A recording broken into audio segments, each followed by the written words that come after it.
Chapter 401. The Emperors of Humankind. The old man's voice was cold, and contained something grave and desolate in it. He pulsed with a baleful aura that, combined with his grave facial expression, made him look fierce and malevolent. Xu Qing could sense that this man also had a nascent soul cultivation base. However, his aura was stronger than ailing ghosts. Xu Qing nodded in response to the man's questions. "Very good," the old man said, chuckling coldly. "Ailing ghost has a sort of symbiotic relationship with the poison the holy tides hit him with. Because of that, it's a simple thing for him to utilize poison. However, his understanding of the Tao of poison is minimal. This group of swordsage isn't bad at all. You're Xu Qing, right? Step forward. As a reward for poisoning ailing ghost, I'll have you assist me in my lecture about non-human species." Xu Qing stepped over and stood somberly next to the old man. At this point, the old man looked at the other swordsages in the study hall. "You can call me Ghost Hand. Today I'll be teaching you about some of the defining characteristics of the most common non-human species. Also, their fatal weaknesses." Qing Qiu instinctively glanced at Xu Qing. 1. Being so close to Ghost Hand, Xu Qing could sense a strong odor of blood on him. He also noticed that Kong Xianglong seemed to revere Ghost Hand even more than he did ailing ghost. As he pondered that, Kong Xianglong projected a message to him. "Jailer." Xu Qing's eyes narrowed in focus. He knew what jailers were, and that indicated this man came from the corrections division. That made Xu Qing all the more interested in the contents of the lecture. Back when he worked in the Violent Crimes Division in Seven Blood Eyes, he'd had dealings with some of the non-humans who lived on the Forbidden Sea, and thus knew that many of them had different body structures than humans. Because of that, their fatal weaknesses were different. Gruglooms and sea stars were good examples. Smokewhites are born in direct sunlight, and exist in a state of energy. It might seem like they have no weaknesses, but the truth is that their fatal weakness is right in front of you. All you need is a wind-based magical technique to take advantage of it. "Take this, Xu Qing." Ghost Hand thrust his hand out, causing a lump of ice to appear, which then floated over to Xu Qing. Xu Qing extended his hand to catch it. Being closer than the others, he had a much better view of the ice. It was transparent, and inside of it was a clump of smoke. Dealing with smokewhites is actually quite simple. You can simply freeze them, like I've done here. Ghost Hand flicked his sleeve, causing the ice to fly back to him. Then he went on to talk about other species. The clothmakers are a species with the innate ability to turn enemies into cloth dolls. Their weakness is that within the third finger of each hand, they have a vital meridian. Ghost Hand waved his hand, causing an emaciated corpse to fly over and hover in front of Xu Qing. Xu Qing took control of it. The unclothed corpse had wrinkled green skin and a horn growing out of its forehead. "Xu Qing, find the third finger." As instructed, Xu Qing rotated the corpse and then found the right hand, the third finger of which was clearly broken. He pulled the hand out so the other swordsages could see it. Next we have the dual faces, who are close relatives of the Saint Fiends. Because we're allies with the Saint Fiends, killing them is prohibited. But it's not the same with the dual faces. Similar to the Saint Fiends, they have incredibly strong fleshly bodies. Their fatal weakness can be found when their two faces rotate. In that moment, you can strike a fatal blow in the spot between their eyebrows. Ghost Hand waved his hand again, causing a 6-meter-tall dual-face corpse to appear, with a bloody wound visible between its eyebrows. Being close up, Xu Qing was able to see the wound clearly. Also, he could see that it was a sword wound that pierced to the same spot on the opposite face. The other swordsages in the class were paying very close attention to everything. Ghost Hand's lecture included details of over 100 non-humans. Each time, he would bring out a specimen, none of which seemed to have been dead for very long. Some were still alive, which gave Ghost Hand the opportunity to teach about their fatal weaknesses by killing them. Before long, the study hall filled with the smell of blood. Xu Qing benefited greatly. He could see everything very clearly, and sense things that the others couldn't. He was also privy to many small details the others weren't. Last we have a demi-immortal.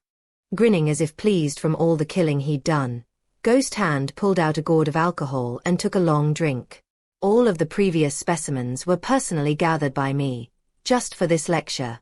Each and every one had engaged in ruthless slaughter of human cultivators. Some were even guilty of killing Swordsages, and were on the Swordsage Palace's wanted list. I'm pleased that not a single one of you is the pedantic type who felt compassion for them. Believe it or not, we have had some idiots like that throughout the years. Demi-immortals are easy to deal with. I dragged this one out of the corrections division. Unfortunately, just like the Saint Fiends, we can't kill them. With that, he waved his hand, causing a demi-immortal to appear in front of everyone, hovering there unconscious. Take a close look. Demi-immortals are very similar to humans in appearance. However, they have 5 hearts. That's one of the reasons they're so strong. They also have incredible powers of regeneration, and few fatal weaknesses. In my opinion, if you want to kill them, it's much better to aim for their kidneys than their hearts. What's more, if you encounter them in the future, you should make sure to dismember their bodies to ensure they don't regenerate. Keep in mind, this lecture relates only to the physical weaknesses of these species. Obviously, cultivators from these species will have all sorts of different magical techniques. When you end up fighting them, you'll have to be flexible and make adjustments accordingly. As for demi-immortals, there's one more thing I need to remind you about. The demi-immortals' immortal puppets are comparatively stronger than we humans. They are vile killing machines designed specifically for combat. Even the weakest immortal puppet is at the nascent soul level. We don't know exactly how they make them, but we do know that they're made from living demi-immortals. You can imagine how brutal the process must be. The purpose of the procedure is to unlock resentment and madness, then use a special mutagen infusion to tap into immense power. With that, Ghost Hand put away the demi-immortal cultivator and then took another drink of alcohol before standing up. Unfortunately, I can't dismember a demi-immortal in front of you. The 3-species peace treaty specifies that if one species arrests another, the worst punishment that can be given is 10 years in prison. After that, they have to be returned to their species. That applies to Saint Fiends, demi-immortals, and humans. Shaking his head, Ghost Hand walked out. Xu Qing went back to his desk and sat down. It was late in the afternoon and evening was approaching. As the sunset clouds gathered, a figure entered the Swordsage Palace. It was an old man wearing a green robe, with long white hair and sparkling eyes. He looked scholarly and refined. All Swordsages who saw him clasped hands and bowed respectfully. Well met, Lieutenant Governor. The 3 palaces in the county capital were second only to the office of the governor. And just beneath the palaces in the hierarchy was the office of the Lieutenant Governor. The Lieutenant Governor smiled as he walked in the direction of the study hall. Along the way, he glanced at the various palaces and halls as he conversed with the Swordsage who accompanied him. I think the last time I was here was 10 years ago, he said. Yesterday, the governor mentioned that this group of new Swordsages is particularly outstanding. I suppose teaching this class will be a good chance to see what talented individuals will be representing humankind going forward. Accompanying the Lieutenant Governor was the highest-ranking honor guard from the Swordsage Palace. The little punks still need a lot of training, he said. Given how well-studied you are, Lieutenant Governor, any tips you can give them would be considered good fortune. The Lieutenant Governor nodded as he and the honor guard entered the study hall. All the Swordsages inside stood and offered greetings with clasped hands, including Xu Qing. This is the exalted Lieutenant Governor of our sea-sealing county, said the honor guard. In a moment, the Lieutenant Governor will teach you about the history of humankind, as well as a special method he developed for dealing with impasses when working with plants and vegetation. The Lieutenant Governor is the epitome of benevolence and morality, and there is no end to his virtuous achievements. 6 years ago, he improved the white bolus formula and invented the pallid bolus. Pallid boluses are doubly effective at purging mutagen, and thus, This virtuous achievement by the lieutenant governor ensures that the commoners in our county do not suffer as greatly from the effects of mutagen. Having said that, the honor guard clasped hands and bowed deeply to the lieutenant governor. The lieutenant governor returned the bow, then sighed. I think it's a bit of an exaggeration to say that there's no end to my virtuous achievements. As for the pallid bolus, the medicinal plants required to concoct them take a long time to grow. Because of that, we can only provide them to the commoners in the county capital. If we could distribute them to all the humans in the 13 prefectures, that would be a truly virtuous achievement. You're too humble, exalted one, the honor guard said. With that, he said his farewells and left the study hall. The lieutenant governor walked to the front of the class and sat down. Sit, everyone. Your honor guard went a bit overboard with his praise. The truth is that I'm just a student myself. Everyone clasped hands respectfully and then sat down and waited for the lieutenant governor to begin his lecture. Being toward the front of the class, Xu Qing could sense that the lieutenant governor was similar to Grandmaster Bai and the Grand Elder from the Swordsage Court. He instinctively liked the man. That was especially true when it came to that pallid bolus. The mere mention of that pill sparked his interest, and he had already decided to purchase one and study it. The lieutenant governor's lecture was very interesting.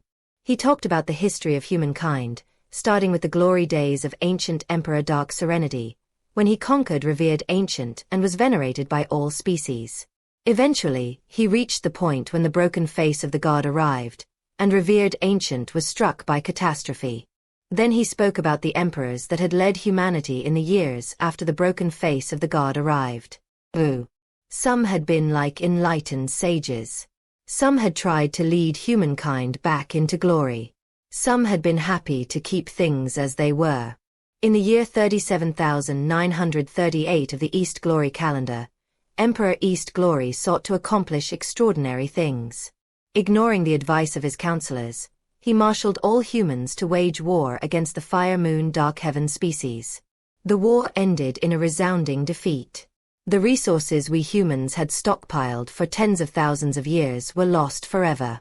Countless brave young men died and were buried in foreign lands. It was such a blow to our imperial might that we never recovered. In fact, that war was a turning point that led to the decline of humanity. That event was later called the Dark Heaven Rebellion. In the year 21,435 of the Sage Heaven calendar, the consequences of the Dark Heaven Rebellion became fully manifest. Over a period of 10,000 years, humans lost a total of 39 regions. Billions upon billions of commoners were displaced and left homeless, and were ultimately either enslaved by non-humans or forced to scatter to various parts of revered Ancient. As the generations passed, many of those commoners didn't even know what species they belonged to, and died not knowing where to truly call home. Sometimes they would band together to form small nations, but such places were almost always enslaved or destroyed. Many years into the Mirror Cloud calendar, we humans finally had a chance to rise to new heights. Emperor Mirror Cloud was wise and capable. Furthermore, a small kingdom in the Violet and Cyan region rose to prominence, eventually taking over the entire region. That kingdom was named Violet and Cyan. Its king was exceptional, but its crown prince was outstanding beyond belief, and eventually came to be known as the most prominent human to rise up since the arrival of the broken face of the god. He was conceived at the behest of the destiny aura of humankind. When he was born, a howl of grief echoed out of all the forbidden grounds in revered Ancient, and mutated blood flowed from within them. 3. Later generations believed that he was sent by this great world of revered Ancient to save itself. They believed that he was a convergence of the power of the world, and that he was sent down with a mission of uniting revered Ancient. This crown prince of Violet and Cyan, who crushed an entire generation, saw eye to eye with Emperor Mirrorcloud, so the two of them agreed to join forces. They were the ones who turned things around for humankind. After endless failures, they brought stability. At that time, humans controlled 3 regions and 27 counties. Among them was the Violet and Cyan region, upon which we stand right now. It is now called the Holy Tide region. Eventually, that most consummate of chosen humans perished. He fell in the sovereign kingdom of Violet and Cyan. The non-humans who attacked him were astonishing individuals. Even gods sleeping in the earth joined in the effort. Emperor Miracloud wasn't in time to save him. And thus, there is no Violet and Cyan in the world anymore. That most incredible of chosen finally died overseas on a distant continent. The day he died, the mountain ranges in revered ancient all howled in anguish. The rivers flowed backwards as they wept, and the eyes of the broken face of the god opened. Years after Violet and Cyan vanished for good, in the year 12,578 of the Dao life calendar, Grand Duke Holytide was named Chancellor of the region. During that time, Emperor Dao Life was enlightened and benevolent, yet things changed again. That was when the Nightshades rose to prominence and launched their attack against humankind. Emperor Dao Life personally led the troops into battle. All humans fought back, and eventually drove away the Nightshades. Except, in a critical moment, Grand Duke Holytide betrayed us, handing over the entire region to the Nightshades. He even mixed his own blood with that of the Nightshades, thus turning completely against humankind. After that war, humans lost 2 regions and 20 counties. The event came to be known as the Holytide Betrayal. That was also when the name of the Violet and Cyan region was changed. From then on, it was the Holytide region. The Lieutenant Governor's voice seemed to carry everyone through the river of time to see all of those events from the history of humankind. As it echoed out, it contained both pride and grief. And that is how humans went from controlling all of revered ancient to the current state of having 1 region and 7 counties. We are now in the year 2931 of the Dark War calendar, and we can only hope that Emperor Dark War once again brings light and holiness to humankind. Having finished his lecture, the Lieutenant Governor sighed. Much of it will be up to all of you. I hope that you can bring back some of that ancient glory. I hope that you become true protectors of humanity, and not just swordsage out for personal gain. The study hall went completely silent. As for Xu Qing, his head was bowed.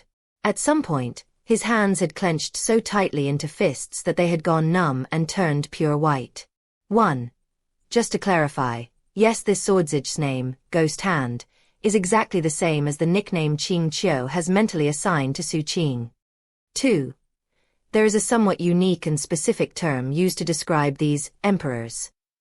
Specifically, they're called human emperors.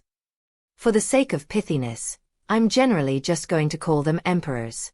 If the human emperor aspect is ever relevant, I'll adjust the wordage to make the same point, or possibly use a footnote if necessary.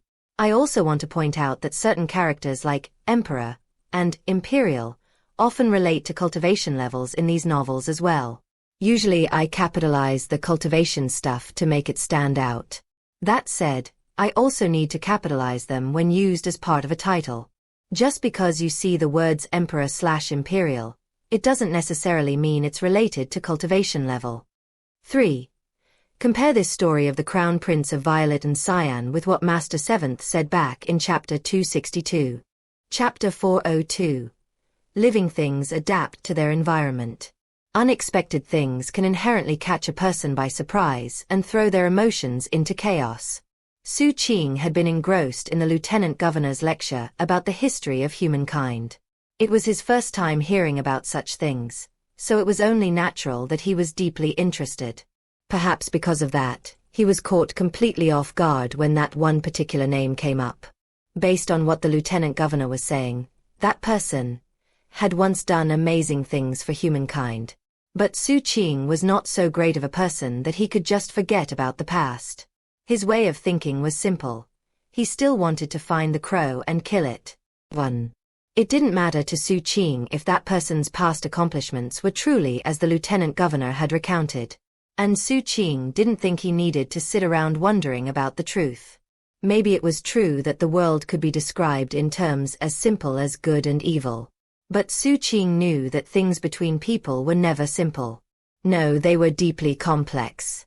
Very rarely were things simply good or evil. Virtually everything came down to one's perspective. Perhaps one person, in order to keep living, would steal another person's final white bolus. thus causing that other person to experience mutation and die. Maybe that thief would go on to do the same thing over and over again, just to keep living. Every person who died because of that thief would call him evil. But perhaps that thief would use the life he had earned to help people, perhaps even save the lives of others. In that case, all those other people would call him good. In the end, was he evil or good? Such matters are complicated, as there was a bad side to either decision. Any judgment about a situation like that would be informed by one's personal situation. The correct answer would differ from person to person. Xu Qing had learned that truth from a young age, and had seen it play out in front of him many times. Now, though he still didn't completely understand it, he felt like he was close. Sticking to one's heart was the best option. If I want to kill you, I kill you. If I want to rob you, I kill you. If you hurt me, I kill you. If you kill my parents, then I'll definitely kill you. Xu Qing looked up at the lieutenant governor. By chance, it was the exact moment when the lieutenant governor finished his history lecture, and he happened to be looking at Xu Qing. They shared a glance. The lieutenant governor nodded. Next, I'm going to explain how to deal with an impasse when dealing with plants and vegetation. Truth be told, that kind of situation isn't rare. There are plants everywhere in revered ancient. In fact, there are far more varieties than there are intelligent species.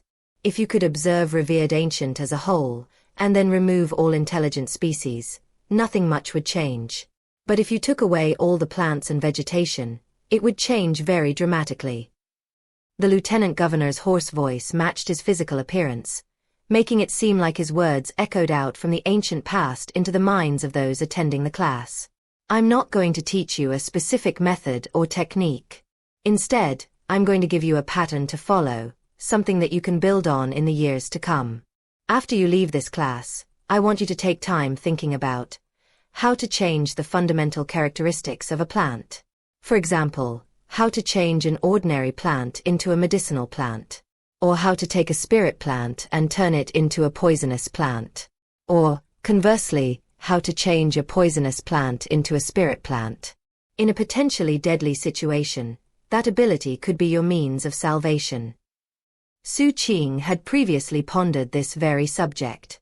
Based on what Grandmaster Bai had taught him, it was possible to use yin-yang polarity techniques along with various medicinal theories to combine different medicinal plants to effect transformations. However, it wasn't a perfect method, as not all plants could be changed by alterations to yin-yang polarity. Xu Qing and all the other swordsages were already pondering the lieutenant governor's words. Although most people in attendance only had average skill when it came to plants and vegetation, all of them were at least partially educated. After all, it wasn't possible to get through life without at least some knowledge of medicinal pills. Smiling, the lieutenant governor waved his hand to produce a flower pot, within which was growing a small flower. The flower's stalk was green, and it had 3 red petals that looked almost like fish scales. Altogether, there was something very strange about the plant. Red scale lily. Xu Qing recognized it immediately. It was a type of rare poisonous flower that couldn't be transformed with yin-yang polarity techniques. Watch carefully. The lieutenant governor took out a small bottle. Opening it, he poured the liquid from inside onto the soil in the pot. After observing what was happening to the red scale lily, he added a different medicinal liquid. Having done that, he threw both of his hands out to each side and released the power of his cultivation base. Sending it into the pot, he made sure the red scale lily absorbed all of the liquid. Gradually, something marvelous happened. The red scale lily's petals turned white. Moments later, a fragrant aroma filled the air. Everyone watching was amazed, especially Xu Qing. Although it might not have seemed impressive, the more someone understood about plants and vegetation, the more shocking it would be. Xu Qing knew yin-yang polarity couldn't be used on red scale lilies, yet the lieutenant governor was able to effect such a change. It caused Xu Qing's eyes to glitter. Do you understand? The lieutenant governor asked. If you want to affect a medicinal plant, you can't be bold and decisive. You don't need to make yin-yang adjustments to transform it. You just water it quietly. If you gradually change its environment, as well as its diet, you can exert a huge influence on the plant without it even realizing it. To put it plainly, you're not actually transforming the plant. The plant is using its own power to transform itself. All you're doing is giving it the proper environment in which to change. The lieutenant governor smiled encouragingly as he looked at the thoughtful swordsage in the study hall. And that is the pattern I wanted to impart to you. With that foundation, you can now look at plants and vegetation in a different way. Perhaps it can help you to do half the work, with twice the effect. Over the course of the rest of your 7-day training, I'll explain more about this subject on a daily basis. If you can't master it by the 7th day, you can always spend military credits to come to the lieutenant governor's mansion to study further. With that, the lieutenant governor left. Everyone bid him farewell with respectful bows. Xu Qing did the same. This particular class had been very enlightening to him. That marked the end of the training for the day, and everyone went their separate ways. It was already evening, and the moon had risen. There were no clouds, so the beautiful moonlight spilled down like a silver river. Xu Qing and the captain were getting ready to head back to the subsidiary sect when Kong Xianglong called out to them from behind. Xu Qing. Xu Qing stopped and looked back. Kong Xianglong had a sincere smile on his face as he hurried over, followed by Sir Mountain River, Wang Chen, and Dusk Spirit. We're all going to be comrades in arms soon, Kong Xianglong said. Let me buy you a drink. I don't want to beat around the bush, so I'll just say it plain and simple. I want to be friends with you. Besides, my other friends are curious about you too. And since you just got to the county capital, you're probably not very familiar with the Swordsage Palace. I'd be happy to explain a few things. What do you think? Xu Qing hesitated. It seemed like a sincere invitation, and he did want to learn a bit more about the Swordsages. However, he got the impression these people didn't like the captain very much. Kong Xianglong came across as a bit boorish. But that was just his general personality, and the fact that he didn't like spending a lot of time thinking about things. It didn't mean that he was a fool. Obviously, he could tell why Xu Qing was hesitating.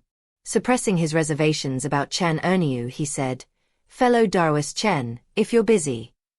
"I'm not busy," the captain said, feeling very pleased with the way Xu Qing was watching out for him. Xu Qing nodded. Kong Xianglong didn't care if an additional person came along or not. Hearing Xu Qing's response, he laughed heartily, and then they all headed off. Along the way, Dusk Spirit snagged Qing Qiu, who had been about to head off on her own. Qing Qiu really had no choice but to go along. And thus, the 7 of them left the Swordsage Palace. Right about then, Zhang Xiyun walked out of the study hall. Seeing them all leaving together, he snorted coldly and left on his own. Kong Xianglong had grown up in the county capital, so it was only natural that he knew all the best restaurants and drinking spots. Instead of picking a fancy restaurant, he led them to an ordinary wine shop. There weren't many customers there. The proprietors were an old husband and wife who were obviously well acquainted with Kong Xianglong and his friends. When the old couple came out bearing dishes for another table, they immediately noticed Kong Xianglong and smiled. "Well, if it isn't little Kong. And you brought new friends. Uncle Zhou, Aunt Zhou." Kong Xianglong hurried over and helped them with the dishes, taking them to the other table. The guest there didn't seem nervous at all in the presence of so many Swordsages. 3. In fact, he said, "Helping out again, little Kong?" "Of course. I can work and drink at the same time." Kong Xianglong laughed, put down the food, then went and grabbed some alcohol for his own table. "What are you doing standing around?" he said. "Sit, sit. I brew the alcohol here, so I can guarantee you it isn't watered down." After making sure everyone had a place to sit, Kong Xianglong served the alcohol. It really did seem like he owned the place. Qing Qiu found it very odd, and Xu Qing eyed Kong Xianglong a few times during the process. The captain seemed as if he knew exactly what was going on. Kong Xianglong opened his mouth to speak, except that another customer yelled for the bill. Standing, he hurried over and took care of it. He seemed like a completely different person from that menacing individual who had arrived at the Swordsage Palace. When Dusk Spirit saw the reaction of Xu Qing and the others, she explained, Big Bro Kong grew up in poverty. When he was small, he worked days in the Swordsage Palace, and then did odd jobs in the city at night to earn some extra spirit coins. He worked as a waiter at this particular wine shop for 3 years. He only quit after he had to start going on missions all the time. But whenever we have a reunion dinner, we come here. After all, his Uncle Zhou and Aunt Zhou treat him very well. Big Bro Kong is the kind of person who cherishes old friendships. Xu Qing looked at Kong Xianglong hurrying around the restaurant. In his entire life, he had never encountered anyone like this. Eventually, Kong Xianglong came back to the table. After sitting, he lifted his alcohol flagon and gave a hearty laugh. Any day that I make so many new friends is a good day. Come, brothers. Drink. Sir Mountain River, Wang Chen, and Dusk Spirit raised their alcohol flagons. Xu Qing, the captain, and Qing Qiu did the same. Then everyone drank together. They were young, so they drank quickly. Alcohol didn't affect cultivators easily, but it could liven up the atmosphere. And Kong Xianglong's friendly laughter made things even better. Thanks to his efforts, the mood quickly grew much more relaxed than before. Kong Xianglong's open-minded personality was even more obvious when he was drinking. Clearly, he was a big drinker, as he downed flagon after flagon. Eventually, even Xu Qing and Qing Qiu loosened up. That said, the two of them clearly didn't like each other, and hardly exchanged a single glance. The captain, of course, was affable by nature, and didn't hold back in drinking with Sir Mountain River and the others. Little River, Dusk Spirit, Wang Chen, said Kong Xianglong. I know full well the three of you aren't convinced that Xu Qing actually earned the veneration of the Grand Emperor. But let me tell you, one of the things we human chosen need to avoid at all costs is jealousy. We all listened to the same history lesson today. Remember how strong humankind used to be.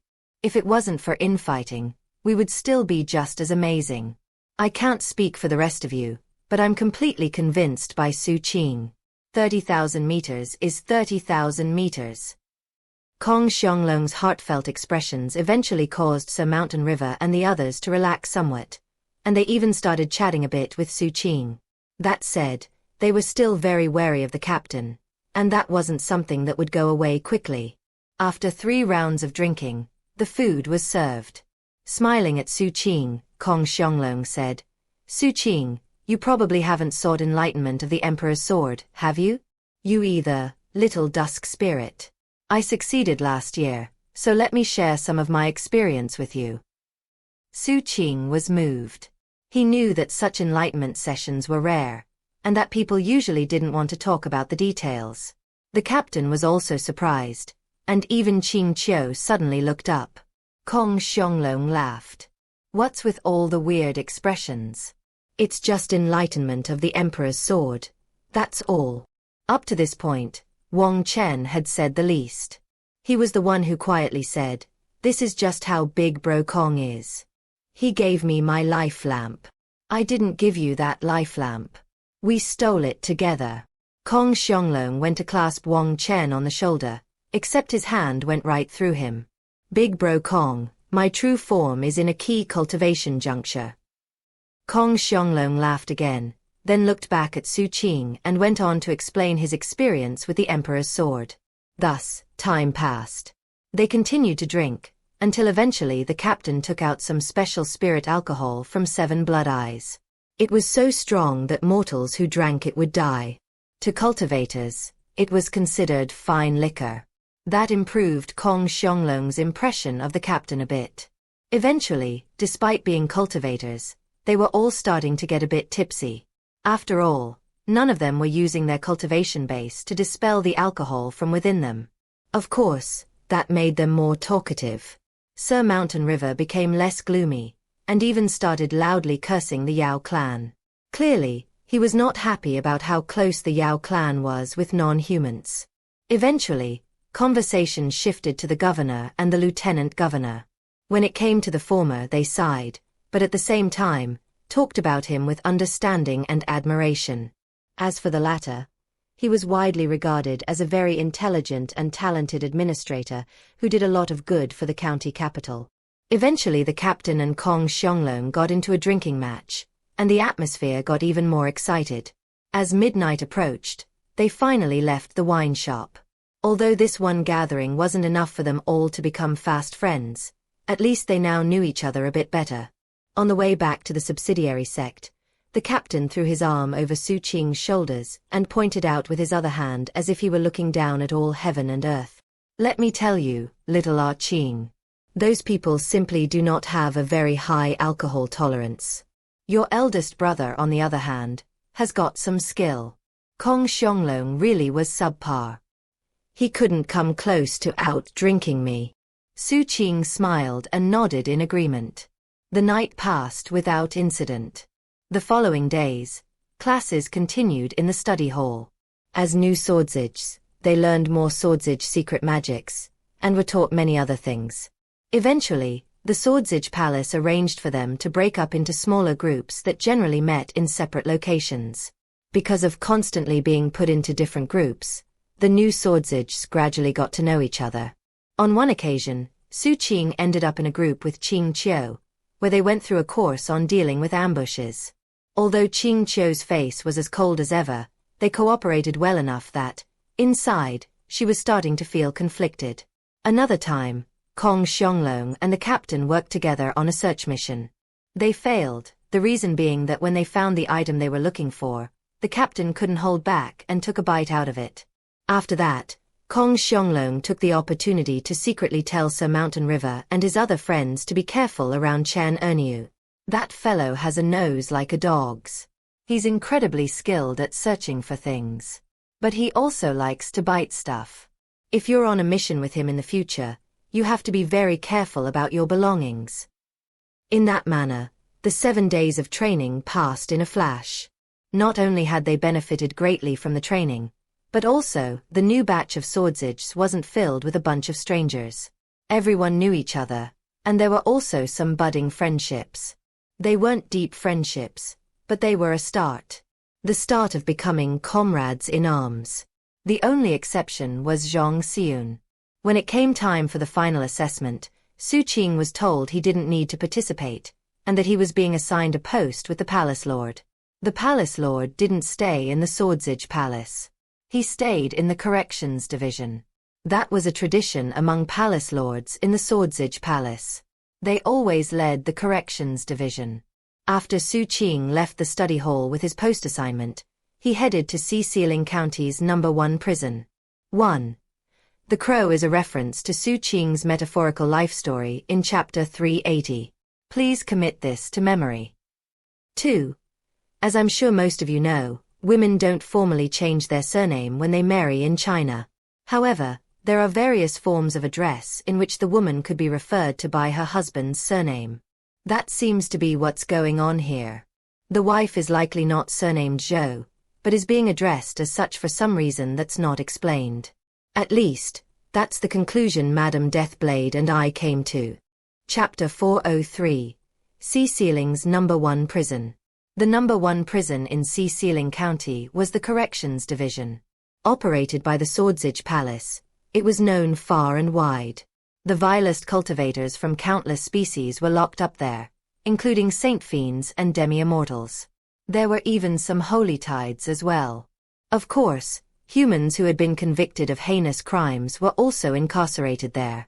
From ancient times until now, the peace treaty between humans, saint fiends, and demi-immortals ensured that representatives of that species could survive easily in the prison. It wasn't the same with other species. The reason members of other species weren't executed on the spot for their crimes was that it would be a big waste. Instead, their cultivation bases were turned into a power source for the county capital's taboo treasure. As long as they didn't all die at once, and as long as there were more to replace those who did die, then it wouldn't matter if thousands or even tens of thousands perished. To a certain degree, the lives of the prisoners were fully in the control of the Corrections Division. As a result, the prison abounded with an aura of death, and was a very sinister and gloomy place. Thus, It was no wonder that the jailers who served there were terrifying and fierce. A good example was Ghost Hand, who had previously taught one of Xu Qing's classes. He was one of the jailers, and he had a baleful aura that Xu Qing had been able to sense quite clearly. Based on what Xu Qing had learned in the classes during his training, the Corrections Division had been around since Xianxia County was first formed. And the very first Palace Lord of the Swordsage Palace had been in charge. It contained 177 levels, all of which contained dimensional spaces, unending warding spells, countless spell formations, shocking defensive precautions, and other secrets. Even a void-returning expert who forced their way into the prison would end up trapped and unable to flee. A lot of that was due to the tradition of having the Palace Lord stay there. That tradition had been in place from the moment the prison was built, and had been started at the suggestion of the first Palace Lord himself. Successive generations of Palace Lords had always honored the tradition, and kept both their offices and residences in the prison itself. In addition to housing prisoners and powering the taboo treasure, the prison served another function: intimidation. It was one way that humans struck fear into the hearts of all of the non-humans that lived in Xianxia County. Over the years, no one other than the Corrections Division knew exactly how many cultivators had been imprisoned. People who attempted to estimate or make calculations would say that the number was the same as the number of stars in the sky. Xu Qing thought about all of that as he left the Swordsage Palace and headed to the Corrections Division. From up above, the ground above the prison looked transparent, making it possible to look down toward the very depths of the prison. However, though the dozens of levels at the top were clearly visible, everything in the chasm below was so dark that it seemed like a sinister gassed hollow. The closer one got, the more profound that sinister atmosphere grew. In fact, when Xu Qing arrived and stood at the very edge of the Corrections Division, he could sense immense pressure coming from the prison depths. He also felt faint vibrations through his feet, making it seem like some massive, subterranean monster was struggling deep below. There was also a boundless, baleful aura that rose up from below, accompanied by faint howls and screams. Taking a deep breath, Xu Qing kept his assignment medallion gripped firmly in his hand as he proceeded. Soon, he sensed that he had run into an invisible membrane blocking his path. Next, a terrifying wave of divine will weighed down on him.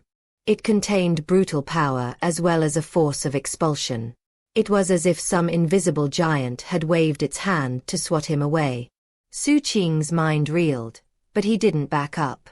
He held up his assignment medallion and said, "Swordsage Xu Qing here, reporting for duty." As soon as the words left his mouth, the terrifying divine will focused on the assignment medallion. Shortly thereafter, the divine will faded away. The invisible membrane glowed with red light, and then materialized in front of Xu Qing in the form of a door made of flowing blood, set into a wall. The door seemed simple and archaic, and overflowed with the sensation of time. It was covered with countless magical symbols, each of which pulsed with immense power.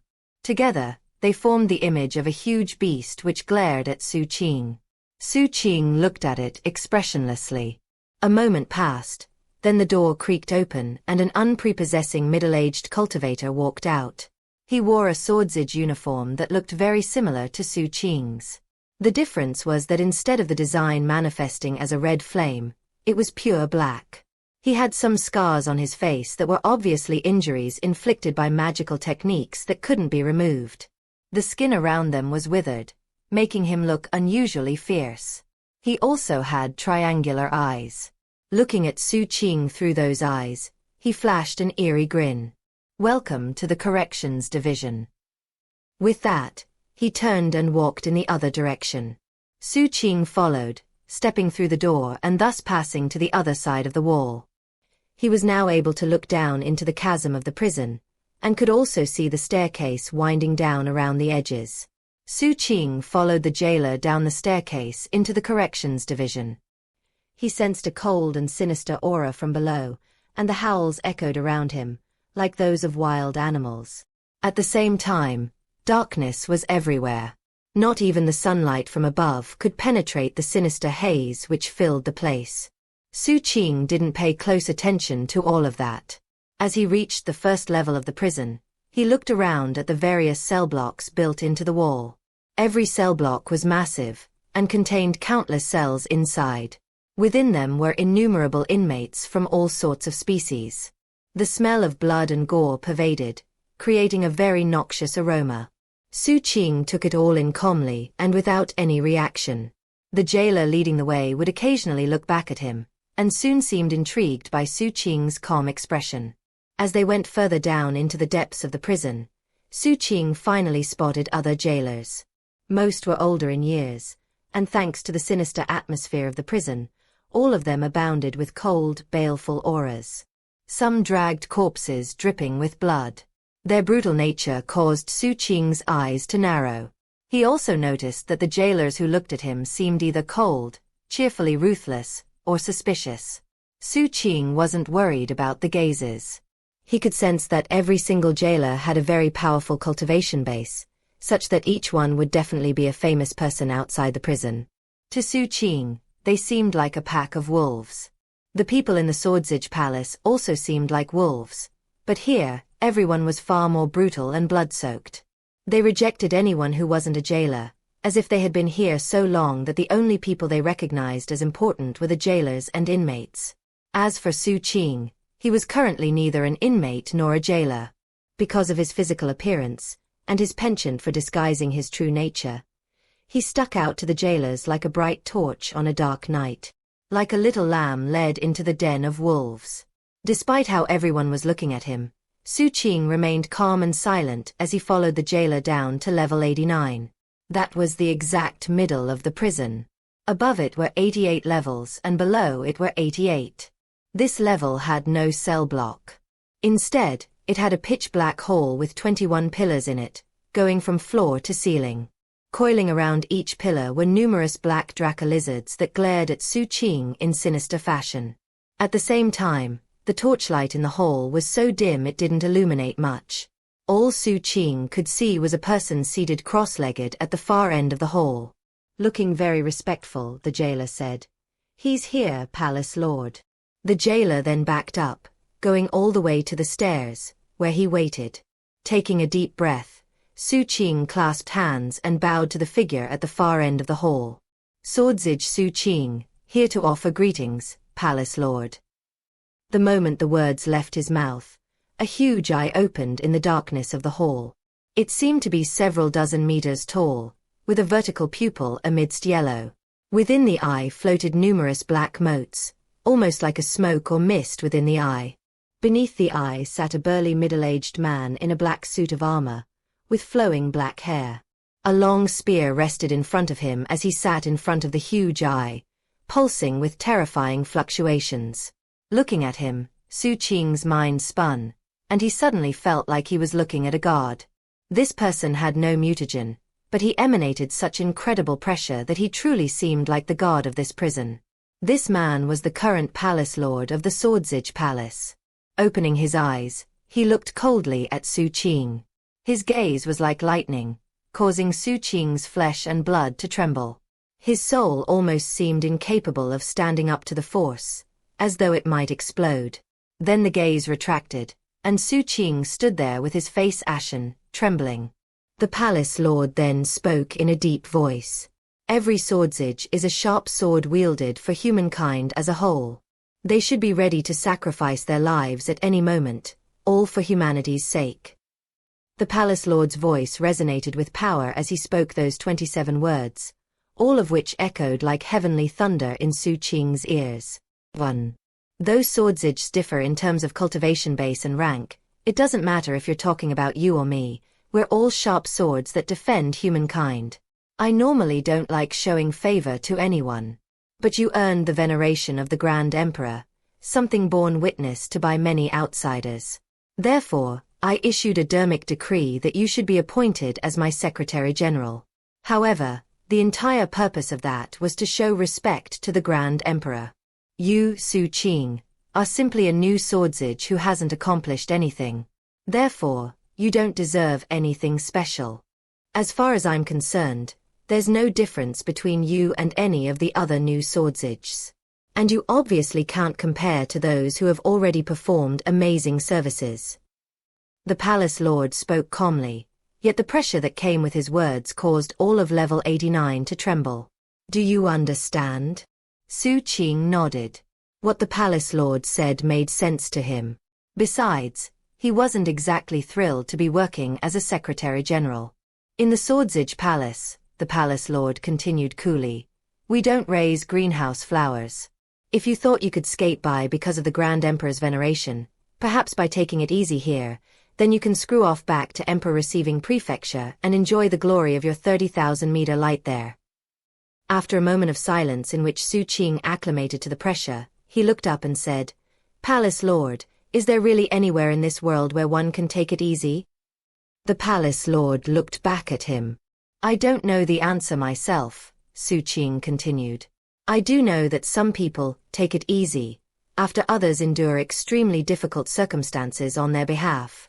But there's another way to take it easy. And that's to kill every single enemy that threatens you. I don't like owing people things, so I don't want to be the former. I want to be the latter, and always have been. Xu Qing rarely talked so much, so after saying those things, he bowed deeply and didn't say anything further. The palace lord looked at him, his eyes shining brightly.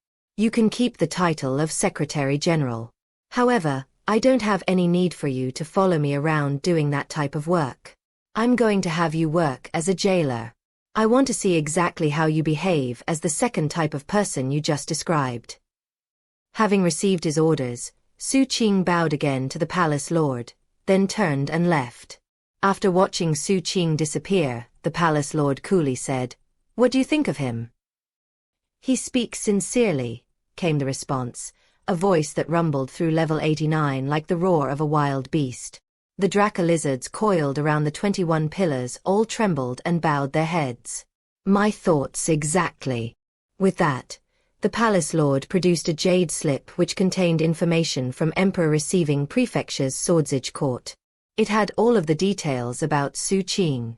It even mentioned that he had started out at Peerless City, a city that had vanished when the god's eyes opened. The god's eyes opened on him twice, yet he survived, then slaughtered his way to prominence. I suppose he deserves some mentoring. The palace lord closed his eyes. 1. In Chinese he spoke 27 characters, and I managed to match that same number, 27, in terms of how many English words. Woot. Chapter 404. He is Hell. Xu Qing currently stood just outside of level 89, looking at the jailer who had led him down here. The scar-faced jailer had already received instructions about Xu Qing's post, and what to do next. Leaning against the wall with his arms crossed, he looked Xu Qing up and down. He had looked at Xu Qing before, but had been assessing him as an outsider. Now, things were different. Considering how good-looking you are, boy, you're not going to have an easy time down here. To the brutal villains that call this place home, you're simply not going to be very intimidating. They're going to have a lot of fun with you. The jailer grinned maliciously. Xu Qing said nothing in response, and merely looked at the man. Seeing Xu Qing's calmness, the jailer chuckled. Interesting. Come with me. Pushing away from the wall, he started climbing the stairs back up. As he passed the dark cell blocks, he would inspect them and bark a few curses. It didn't matter how the inmates were clamoring, when they heard the jailer's curses, they went quiet. Xu Qing noted that thoughtfully.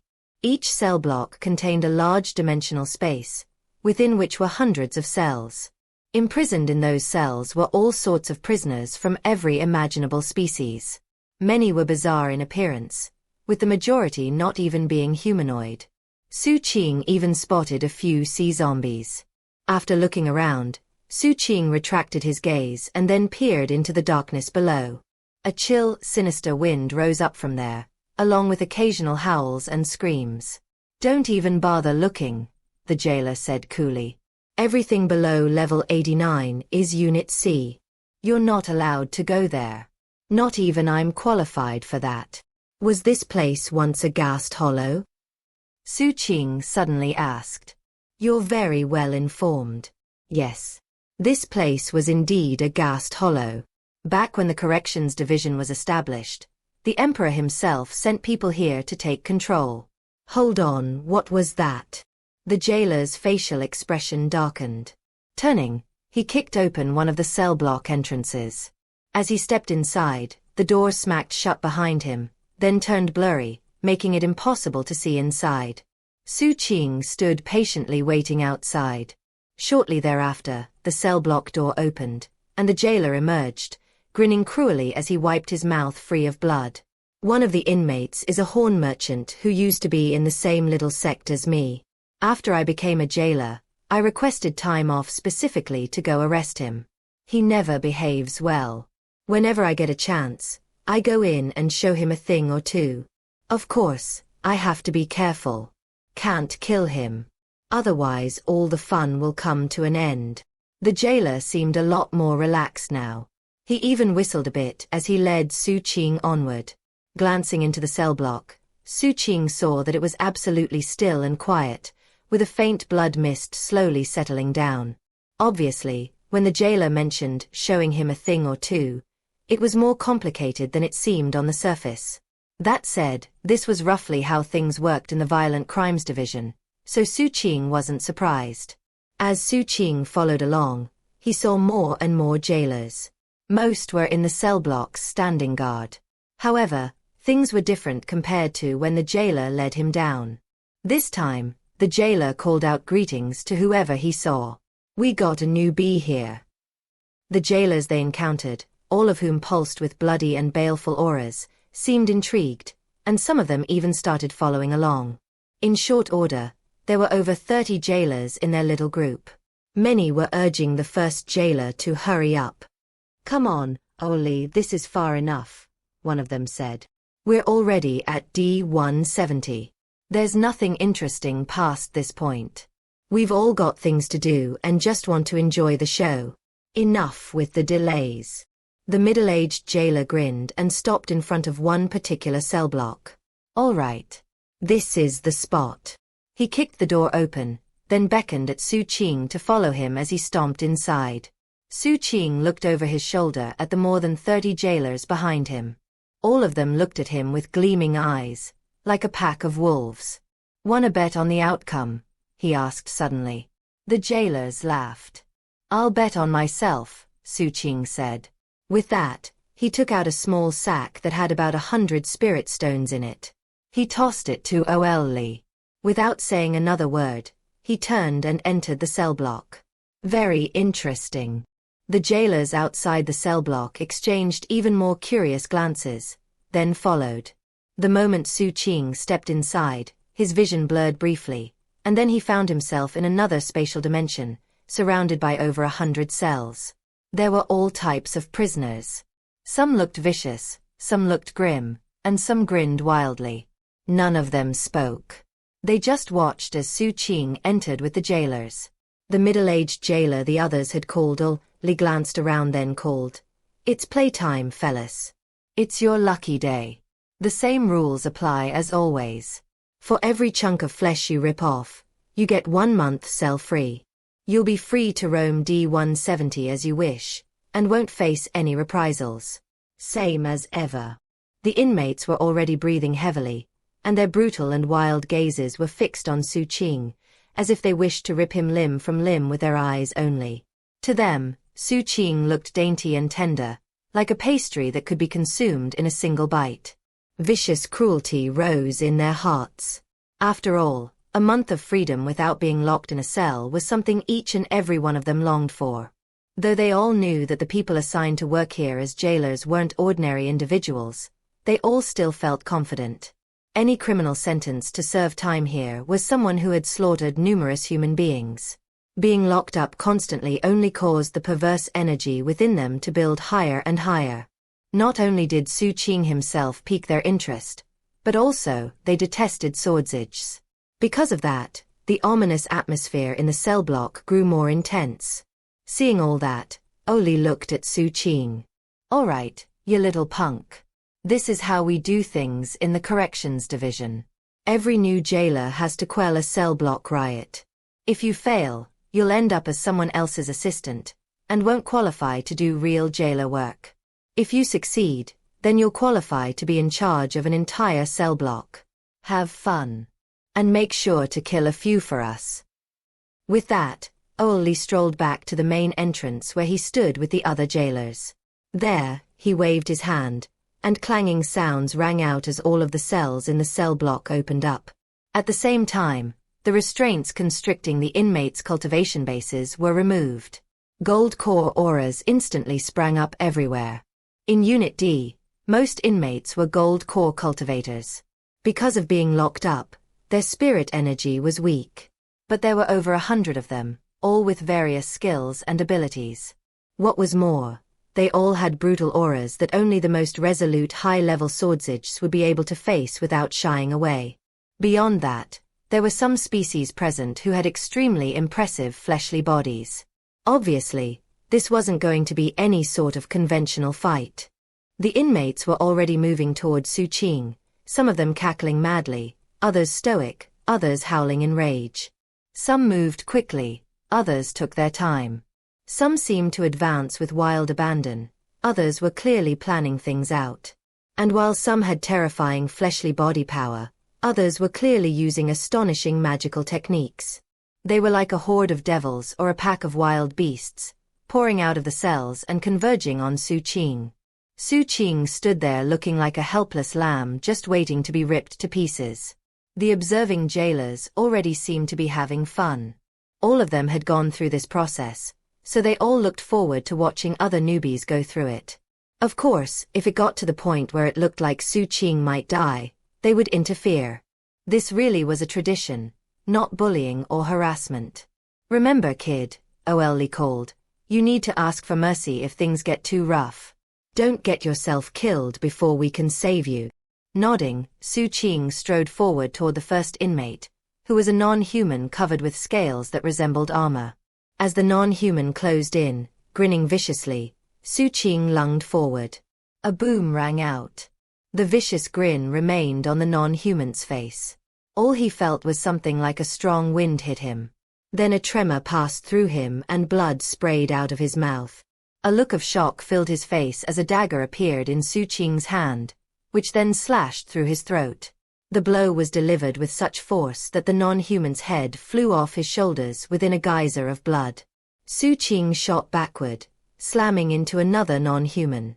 Before the non-human could react, Xu Qing thrust his dagger backward, stabbing into him. The dagger pierced the non-human's abdomen, and then Xu Qing ripped it up all the way to his forehead. Next, Xu Qing dropped to his knees, avoiding a magical technique, then jumped forward with the agility of a cat to land right in front of a third non-human. Bending his leg, he slammed a knee into the non-human's face. The non-human managed to utter an agonized shriek before his head exploded. Everyone could hear the sound of blood splattering onto the ground, as well as the thump of bodies hitting the ground. It almost seemed like the gates of hell had been opened, and a fiend of slaughter had emerged. Xu Qing had moved so quickly that none of the other inmates had yet reacted. And before any of them could, Xu Qing blurred into motion, arriving in front of a four-armed non-human with a gemstone growing out of his forehead. This non-human clearly had a very strong fleshly body. All four of his hands were clenched into fists as he launched an attack at Xu Qing. Xu Qing was too fast. Grabbing one of the non-human's arms, he tapped into his own explosive fleshly body power and pulled hard. The non-human's face fell as he felt an immense force yanking him toward Xu Qing. As blood erupted everywhere, Xu Qing's right hand turned semi-transparent, and he stabbed it into the non-human's chest and grabbed his 4 heavenly palaces. As everyone watched in shock, Xu Qing ripped 4 dull gold cores out in a haze of blood, crushed them, and absorbed them. The non-human screamed as Xu Qing tossed him over his shoulder, and then blurred toward the next non-human. His index and middle fingers were like a needle that stabbed into the non-human's throat. At the same time, Xu Qing crushed his gold cores. Similar things happened to 8 inmates. 12. 17. The inmates were now coming to realize how terrifying Xu Qing was, and how difficult he was to deal with. They exchanged grim glances, and then some continued to approach him, while others prepared magical attacks from a distance. They hoped to use nets above and snares below to see him dead. But Xu Qing was just too fast, and his fleshly body was beyond astonishing. Magical techniques flared around him, and the golden crow appeared behind him. The crow's piercing cry rang out as its power fought back against the magical techniques unleashed by the dozens of inmates. Surrounded by flashing multicolored light, Xu Qing closed in on one of the non-humans using a magical technique. This non-human had a pair of wings. He wasn't a demi-immortal, but rather looked like some sort of birdman. Upon seeing Xu Qing close in, the birdman's pupils constricted, and he backed up. However, he was too slow. Xu Qing grabbed his neck, then slammed him into the nearby wall. The wall trembled as the birdman's neck and head exploded. "What a pity," Xu Qing said, realizing he hadn't left himself an opening to take his opponent's gold cores. He threw the corpse off to the side. Looking around at the vicious non-human inmates, he licked his lips and burst into motion again. He didn't use any poison. It seemed like a waste to resort to trump cards in a situation like this. In fact, he didn't even use many magical techniques. He suddenly appeared behind a shocked inmate, who tried to flee but wasn't fast enough. Xu Qing's right hand pierced into his back, grabbed his heart, and crushed it. Then he wrenched his hand to the side, destroyed the non-human's heavenly palaces, and pulled out 4 dim gold cores. In this manner, blood-curdling screams filled the D-170 cell block. The screams never stopped. They just echoed out, shriller and more miserable with each moment that passed. 30 inmates. 40. 50. Xu Qing killed with increasing speed and efficiency. Leaving behind a string of blood-colored afterimages, he grabbed a non-human by the neck and, as he screamed, ripped out his gold cores. An inmate tried to ambush him, but before getting close, Xu Qing's shadow twitched. A moment later, half of the non-human's body was gone, having been devoured by some invisible force. The slaughter continued. An incense stick's worth of time passed, which wasn't much. The stench of gore filled the cell block. Bodies littered the floor. Most of them had no more heavenly palaces or gold cores. They were desiccated corpses, their energy and blood having been absorbed by Xu Qing's golden crow. Some corpses were headless. Others were dismembered. It was a grisly scene. There were a couple unique species whose skin Xu Qing had ripped off. There were only a few dozen non-human inmates left. Their innate ferocity had now been crushed, and they felt nothing but pure terror. They hadn't seen Xu Qing's facial expression change one time, and yet to them, he looked so different from before that they almost couldn't process it mentally. Xu Qing had looked like a helpless lamb to them. But now it seemed like he had ripped off his sheep's clothing to reveal that he was really a vicious wolf. In fact, wolf wasn't even the right term. He was like a walking, living hell. Their hearts swelled with astonishment and fear, and they trembled physically as they backed away from him. He's not a Unit D jailer. Unit D jailers release emotional fluctuations when they attack. This guy has none. He's a fiendish killer. He's obviously been wounded, but he hasn't so much as batted an eyelid this entire time. This kind of person. I forfeit. Exalted jailers. We give up. It was true that Xu Qing had been wounded. There was no way he could fight so many enemies without using trump cards, and come out completely unscathed. However, the more he got wounded, the more viciously he fought. Even as the terrified inmates backed away from him, he shot toward one and head-butted his face, causing his entire head to explode. The surviving inmates' hearts went cold. They were brutal individuals, but their eyes were full of terror as they looked at Xu Qing. He was obviously capable of a lot more brutality than them. In fact, when the blood-drenched Xu Qing turned to look at some of the inmates, they couldn't control their fear. Trembling madly, they ran in the direction of the jailers. That said, the jailers by the cell block door were also deeply shaken by the unforgettable scene they had just witnessed. They looked at the bodies and the blood. They saw the terrified inmates. And there was Xu Qing, looking incomparably calm. Some of the jailers gasped. All were shocked. They had witnessed slaughters before. They themselves were killers to the core. So what shocked them wasn't the mere act of killing. Rather, it was Xu Qing's facial expression while he did it. They were vicious individuals, but none of them could match Xu Qing, who slaughtered his enemies without the slightest change in facial expression. Whether one was carrying out the slaughter, or facing the prospect of being slaughtered, it was common to get riled up emotionally. People about to be slaughtered would feel terrified and despairing. Those carrying out a slaughter would reveal excitement or anger. They were all emotions that couldn't be faked. And they would all be revealed on the face. It was the same with all the jailers in Unit D. Only people who had carried out endless slaughter might not have any emotional reaction at all. Either that, or people who had experienced hell on earth, and had developed the instinctive ability to be able to completely control their emotions. These jailers had seen people like that before, but they were all in Unit C, below level 89, which meant they were much higher-ranking jailers. All of the jailers in that place were like that. Unit C, the jailers murmured, exchanging glances. All of a sudden, their expressions weren't amused as they looked at Xu Qing. Instead, their eyes shone with respect. Chapter 405. A mysterious cell block.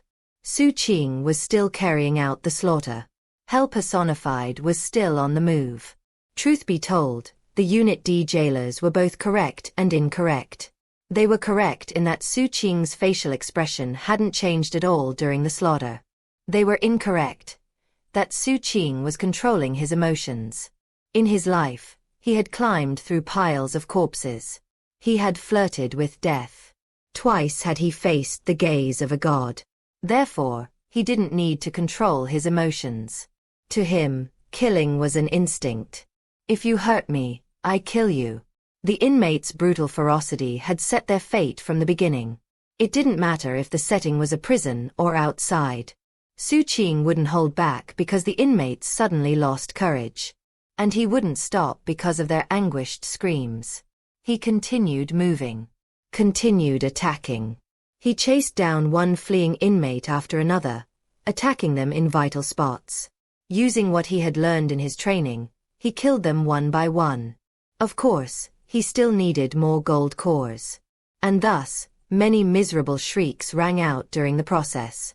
Enough time passed for another half an incense stick to burn. At that point, Xu Qing stood amidst a host of corpses, holding the severed head of a dual-face cultivator in his left hand. The stench of gore filled the cell block. Expression calm, Xu Qing looked toward the door and the jailers standing there with grave expressions on their faces. All done, Xu Qing said, tossing the head down. Looking very serious, the jailers all clasped hands and bowed deeply to Xu Qing. In the front of the group was Li. Welcome to the Corrections Division, Brother Xu Qing. The jailers behind him echoed his words. Welcome to the Corrections Division, Brother Xu Qing. The strong always received respect, wherever they went. It was the same in the Corrections Division. However, the jailers needed to see something beyond strength. They needed to see someone that was similar to them. If they saw that, they would give their approval. And if someone surpassed that, it would earn respect. That was exactly what had happened with Xu Qing. Xu Qing clasped hands and returned their salute. Inside, he could sense that his fifth heavenly palace was rapidly materializing. Can I do the same thing in another cell block? He asked. Hearing that, the Unit D jailers all looked back at him ruefully. With a wry grin, Li said, Xu Qing, though we can deal with the inmates as we see fit, the reality is, we can't just go around killing them all the time. In fact, you just reached this month's quota for all of us here, combined. That said, don't worry. We get new inmates all the time. And customarily, we're allowed to dispose of the same amount that they bring in on a monthly basis. Li opened the door and everyone went out. Along the way, Xu Qing spotted his bag of spirit stones. The other jailers cleared their throats, exchanged glances, then took out spirit stones and handed them to Li. Accepting them, he sighed.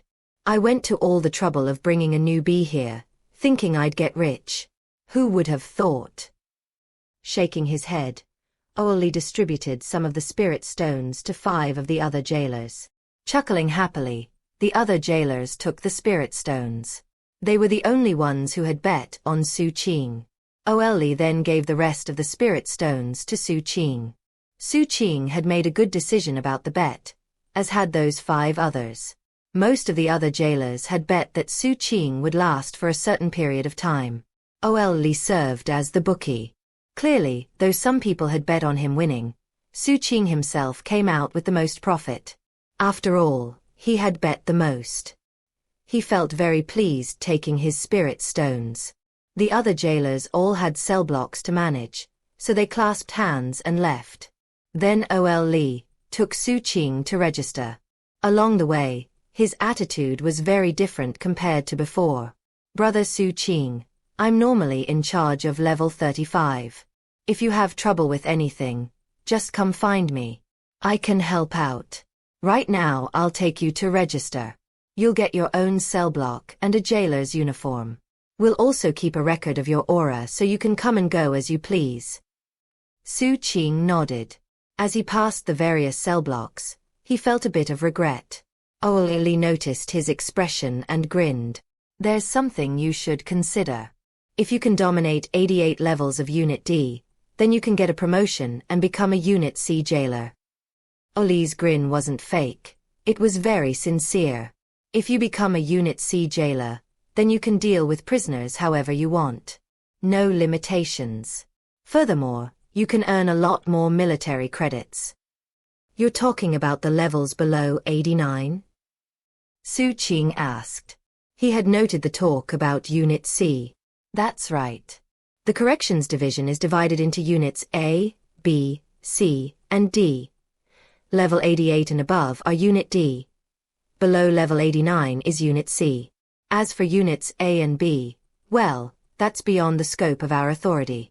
Truth be told, even just Unit C is mysterious enough.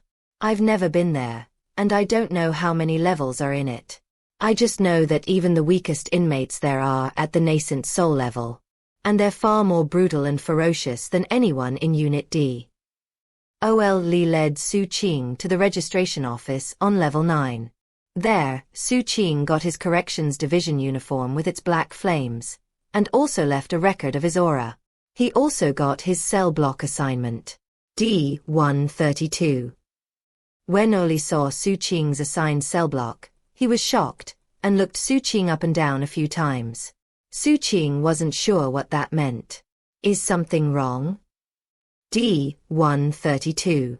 Well, how to explain this? It's both very lucky and very unlucky, all at the same time. It's on level 57. Li's expression was impossible to read.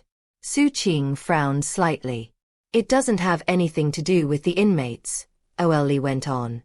Though the inmates there have a slightly stronger perverse energy than average, they're still just Unit D inmates. The reason I say it's unlucky is that about half of the jailers who get assigned this specific cell block eventually die on the outside under mysterious circumstances. Because of that, the cell block is considered inauspicious. Of course, not everyone assigned there dies. Some have no trouble at all. As for why it's a lucky assignment, the reason is that our Palace Lord was in charge of D-132 back when he was a gold core cultivator. Furthermore, D-132 hasn't had anyone formally in charge of it for nearly 100 years. Xu Qing paid very close attention to all the information. Hefting the jade slip that contained all the details about the D-132 inmates, he scanned it with divine will. There actually weren't very many prisoners in D-132. Upon glancing over the basic information, Xu Qing didn't notice anything unusual that stuck out. That said, he planned to do further digging once he got to D-132. Xu Qing asked a few more questions about how things worked in the Corrections Division, and then finally left. It was already evening outside. It had been an eventful day as far as Xu Qing was concerned. He had been able to offer greetings to the Palace Lord, had been appointed as a jailer, had killed a bunch of inmates, and had pushed his 5th heavenly palace closer to full materialization. Now I need to go build my sword pavilion. After examining all of the various sword pavilions of different heights and sizes, he went to the outermost ring, then made sure he was about 3,000 meters from the last sword pavilion in line. There, he stabbed his command sword into the ground. The command sword erupted with dazzling light, then rumbling sounds echoed out as a 30-meter-tall sword pavilion rose up in front of him. Its general shape and structure was the same as the other sword pavilions. 30 meters was the standard starting height. After forming the sword pavilion, Xu Qing retrieved his command sword and then entered the pavilion. Though it was only 30 meters on the outside, the inside was larger. It was laid out like an ordinary mansion grotto, with several rooms including a pill concocting chamber, an equipment forging alcove, a sleeping room, and a reception hall. There was also an energy convergence formation which ensured that the spirit energy was strong inside the pavilion. Doing breathing exercises inside would be very useful. Because of all that, Xu Qing chose not to return to the subsidiary sect, and instead rested in the pavilion. Of course, he set up various defenses, including spell formations and poisons. Although the sword pavilion had formidable built-in defenses, Xu Qing wasn't going to change his habits. Sitting down cross-legged, he began meditating. Time passed. Sometime later he got a voice message from the captain. The testing was done for the new Swordsage, and the captain flauntingly explained that he had a new post. The Swordsage Palace obviously values your eldest brother quite a bit, as they assign me work in the credit auditing branch. That chick Qing Qiu got assigned to inspections. Kong Xianglong is in the field operations office, where he's in charge of tracking down criminals. Of all the new Swordsages, only 5, including you, were assigned to civil posts. Oh right, me too. The captain was very pleased with himself, and Xu Qing even heard him munching on an apple as he sent his voice message. What about you, Xu Qing? How are things as the Palace Lord's Secretary General? Busy. Not bad, Xu Qing replied. He was actually a bit surprised that the captain seemed so happy with his assignment. I bet you don't get it, do you, little Qing? Fine, let me explain. When the others heard about my post, they turned up their noses in disdain. But they're the idiots. Unlike me. As soon as I saw that assignment, I knew it was more complicated than it seemed. Ah, the credit auditing branch. That's where they track everyone's military credits. Taking advantage of that position will bring incredible benefits. What's more, I'll be able to see who is earning the most military credits. By cross-referencing that with Swordsage military credits in general, as well as the specific mission and cultivation base involved, I'll be able to see which missions provide the most military credits with the least effort. As long as my calculations are correct, I can also tell which locations are most ideal to earn military credits. I have such a critical position now. In fact, if I do my research carefully, I should even be able to get my hands on some intelligence reports. The captain's excited tone of voice made it clear how pleased he was with his post assignment. However, as Xu Qing listened to the voice messages, a strange expression appeared on his face. He was starting to think that the Swordsage Palace hadn't put enough thought into what kind of position they were giving the captain. Anyway, enough about that. I still have a lot more digging around to do in the credit auditing branch. Trust me, little Qing, you won't have to wait very long before I find out the best ways and best places to get military credit. And then I'll take you with me. The military credits will be ours for the taking. Having finished his message, the captain went back to his research. Meanwhile, Xu Qing's eyes glittered with anticipation. Military credits. Turning, he looked in the general direction of Daybreak Prefecture, and within it, Mount Daybreak. There's also the Emperor's Sword. I still have one more shot to seek enlightenment. I should do that sooner rather than later. Taking a deep breath, he produced his command sword. It was necessary to make arrangements ahead of time to seek enlightenment of the Emperor's Sword. After all, there were a lot of swordsages, and thus limited daily slots. Using his command sword, Xu Qing made a reservation for evening of the next day.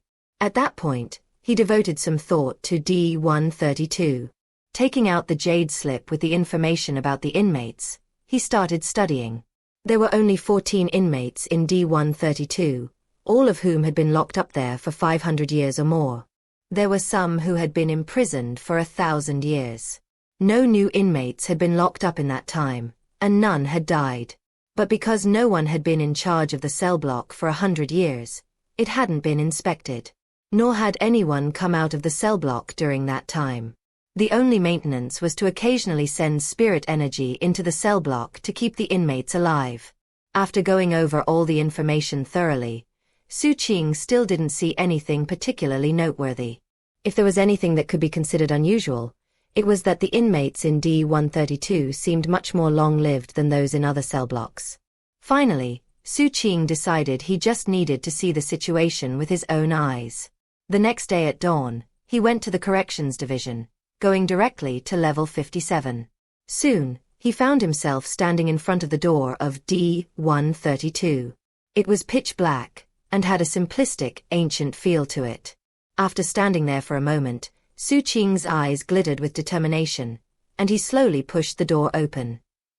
The odor of decay wafted out from inside, filling the area. Meanwhile, many of the jailers on other levels looked toward the stairs, and the general direction of Xu Qing. D-132 is open again. Chapter 406. The 14 prisoners in 132. D-132 only housed 14 inmates. Considering that most other Unit D cell blocks had over 100 prisoners, that was obviously a very low number. In fact, it was such a low number that it didn't take any effort for Xu Qing to memorize the details of every single prisoner. When the door of D-132 opened and the smell of decay emerged, Xu Qing looked quietly at the entrance, observing. Beyond the door, it was pitch black. After a moment of thought, Xu Qing stepped inside. Once he was in the darkness, the cell block door slammed shut behind him. The sound echoed into the ears of the jailers, filling their hearts with astonishment. Inside the darkness of D-132, the only sounds to be heard were Xu Qing's footsteps. He didn't use his jailer's authority to light the lamps in the cell block. That was because he preferred this darkness to light. It suited him more. After all, he preferred moving about in the shadows. When he adjusted to the darkness, everything was murky, but he was able to see. Just like the cell block where he had slaughtered all the inmates, D-132 had a large open area in the middle surrounded by cells. Xu Qing walked the pathway that led past the cells. It was only when he reached the 19th cell that he stopped. There was an inmate in the cell.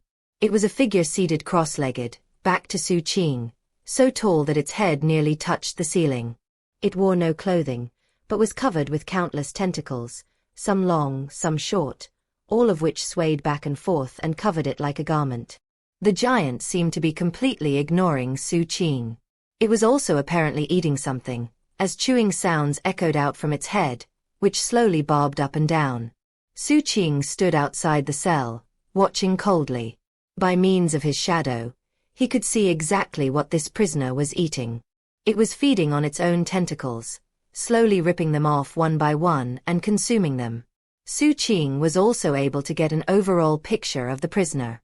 As the information in his records had revealed, this prisoner was a cloud troll. On the trip to the county capital, Xu Qing had seen some cloud trolls in Cloudy Wind Prefecture. They weren't intelligent, and tended to be about 300 meters tall. This prisoner was much smaller than that, and also looked somewhat different from the cloud trolls Xu Qing had seen. 1. Looking away, he continued walking past all the cells. About 7 or 8 cells later, he saw the second inmate. It was a woman, and she was human. She was filthy, and seemed to be covered with bite-shaped scars. Despite her dirty state, she was pretty, and also had an attractive figure. She was currently crouched in a corner of the cell, her arms wrapped gently around a scarecrow. She seemed to be trying to get it to sleep. When she sensed Xu Qing's presence, she raised her index finger to her lips and quietly hed. It was almost like she was trying to prevent him from awakening a child. The floor of her cell was covered with straw. If you looked closely, you would just be able to make out the shapes of countless more scarecrows, all tattered and damaged. Xu Qing observed coldly. Based on this woman's information, she had once been a chosen disciple from the Supreme Void Demonization sect. In a fortuitous encounter, she ended up acquiring some precious materials that were similar to longevity beans. As a result, her sect had high hopes for her. However, later on it came to light that she was brutally murdering and eating human babies. The matter caused a huge stir. She had been sentenced to death, except that the family members of her victims demanded that she live out her days in endless torment. Thus, she ended up locked up in here. As Xu Qing looked on, all of the tattered scarecrows on the floor of the cell suddenly opened their eyes. Glaring at the woman, they howled and lunged. The scarecrow in her arms did the same thing, shrieking as it snapped viciously at her. The woman shivered and allowed the scarecrows to viciously bite her. At the same time, she looked up at Xu Qing and smiled. It was a strange smile, almost like a greeting. Looking away, Xu Qing continued on to the next prisoner. In that manner, he walked around the entire cell block, familiarizing himself with all the prisoners based on the information he had. He also looked for anything suspicious. Xu Qing wasn't very curious about D-132's reputation for being unlucky. Considering that he had been put in charge of this cell block, he wanted to make sure he had the entire place in control. After his initial inspection, Xu Qing got the feeling that the inmates in D-132 were a lot more freakish than the inmates he had killed the day before. In fact, the seventh prisoner wasn't even a living thing with flesh and blood. It was a rotating stone disc, like a millstone. It turned and turned endlessly, pulsing with a gravitational force that seemed capable of sucking in and crushing anything else in the cell. That disc was a species that Ghost Hand hadn't talked about in his lecture. According to the information, it was a rock devil. Many strange and unusual species had come to be after the arrival of the broken face of the god. Another example was in the 237th cell, within which was the 13th inmate. This inmate had no body. It was only a head that rolled this way and that inside the cell. When it noticed Xu Qing, it stopped and stared at him with crimson eyes. Then it smiled. "This is so fun. You're already dead, yet you don't know it. So fun. Next time you're going to die at the hand of someone wearing a straw hat. Except, you're already dead. How can you die again? You died horribly. Your whole body exploded, leaving behind only a head. And the killer promised to take your head somewhere. Tragic. So tragic. Everyone's looking for you, except they can't find you. Ha ha ha. They have no idea where you're buried. But I know. I saw. You want to resolve this situation? Just throw me into the cell with that cloud troll. Stick me there, and I'll help you figure it all out. How about it? You've just got to trust me. That's all I'm here for. To help you run this place. You know, the people who survived as guards here only did it with my help." Xu Qing didn't say anything in response. After sizing up the head, he moved on to the last cell and the last inmate. This one was special. There was no cultivator inside the cell. Only a painting, hovering in the air. It depicted a large family with the elderly and young ones all living together under one roof. There were a total of 23 family members, and all seemed to be smiling. Among them was a burly man with children clustered around him. He was smiling the most broadly, and the artist had clearly spent time capturing his facial expression perfectly. Looking at the painting, Xu Qing's eyes glittered. This was one of the new species that had come into being after the broken face of the god arrived. They were called the Painted Folk. They were a species that didn't exist in corporeal form. Rather, they lived their whole lives inside of paintings. To them, everyone in the outside world existed in a painting, while they did not. Eventually, Xu Qing had walked in a full circle, and was back to the cell with the first inmate. The cloud troll there had stopped chewing, and was now muttering to itself. "Don't trust 237. Doesn't matter what it says. Don't trust it." 237 was the cell number of that jabbering head. Ignoring the cloud troll, Xu Qing went to the cell block door, sat down cross-legged, and stared out into the darkness. He found all of these inmates very interesting. Time slipped by slowly but surely. The cell block was comparatively quiet. He saw nothing suspicious or fantastic. He just sat there, not interacting or talking. And whether it was during his short tour earlier, or just sitting there cross-legged, he kept poison swirling around him at all times. He didn't let it spread out far. He kept it close, separating himself from everything else. This was his normal cautious routine. So far, he had not seen anything that made D-132 seem unlucky. That said, he was ready to take his time finding out the details. Seeing that the day was over and it was time to end his shift, Xu Qing stood to leave. He had already registered for a slot to seek enlightenment of the Emperor's sword, and it was almost that time. However, as Xu Qing got to his feet, he looked over at the cell with a human woman in it and noticed something. A young boy stood there, in front of the cell, seemingly talking with the woman inside. Eyes flashing, Xu Qing waved his hand, sending his black iron skewer flying out. It glittered with red lightning as it shot to the cell and slammed into the ground right in front of it. The boy vanished. Face expressionless, Xu Qing walked over. As he neared, Patriarch Golden Vajra Warrior projected a message to him. "Milord, there wasn't anything there." Xu Qing looked into the cell and saw the woman in the corner, smiling at him. After looking at her for a moment, he turned and walked back to the main door. Exiting, he closed the door behind him, then projected a message to the Patriarch via divine will.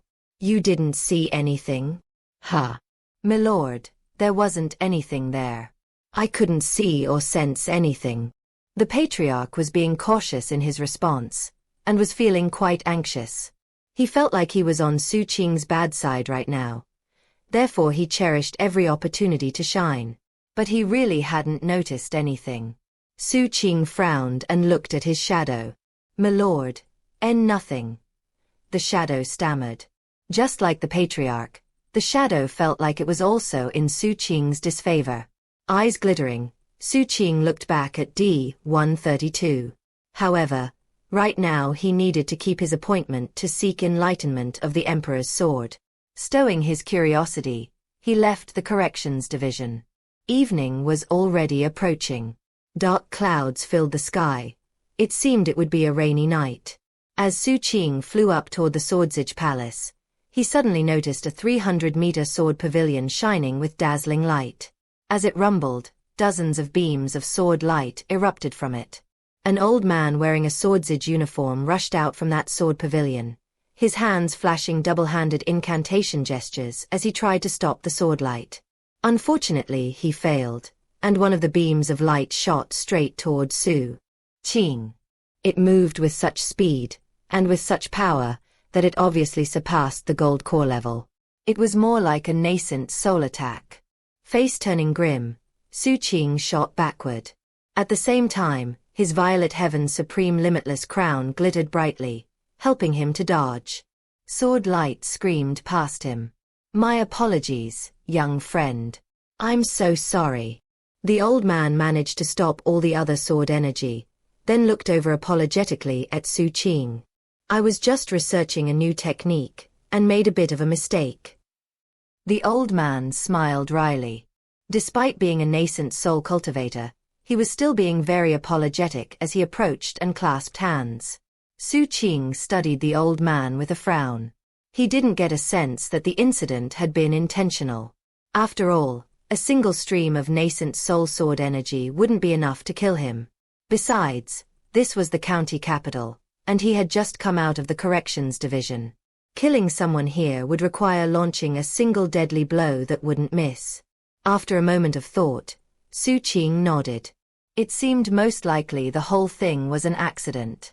That said, he kept his guard up as he proceeded to the Swordsage Palace. Before long he arrived. After spending his enlightenment credits, the spell formation was activated and Xu Qing disappeared. When he reappeared, he was inside the location to seek enlightenment of the Emperor's sword. The location was roughly the same as the one back in the Swordsage Court in Emperor Receiving Prefecture. There was a large boulder, upon which was chained a sword.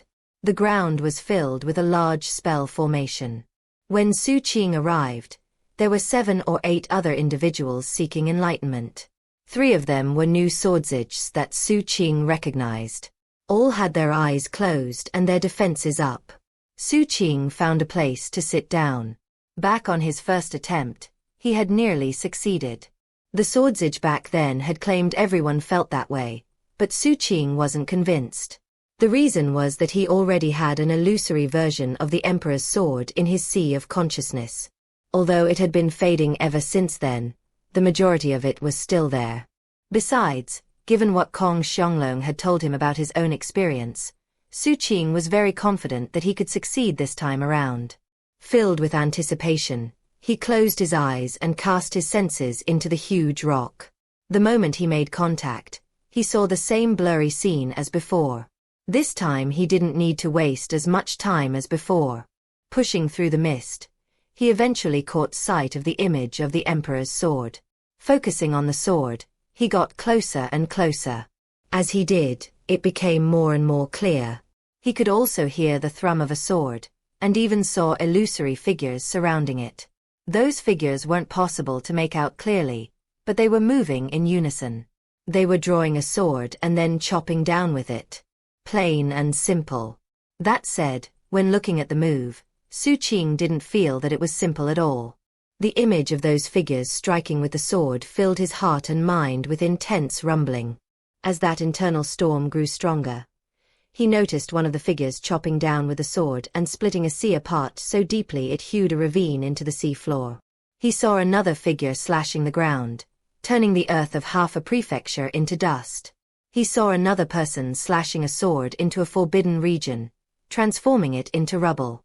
Many of the figures slashed their swords toward non-humans, who screamed before they died. Finally, he saw a figure whose face wasn't visible.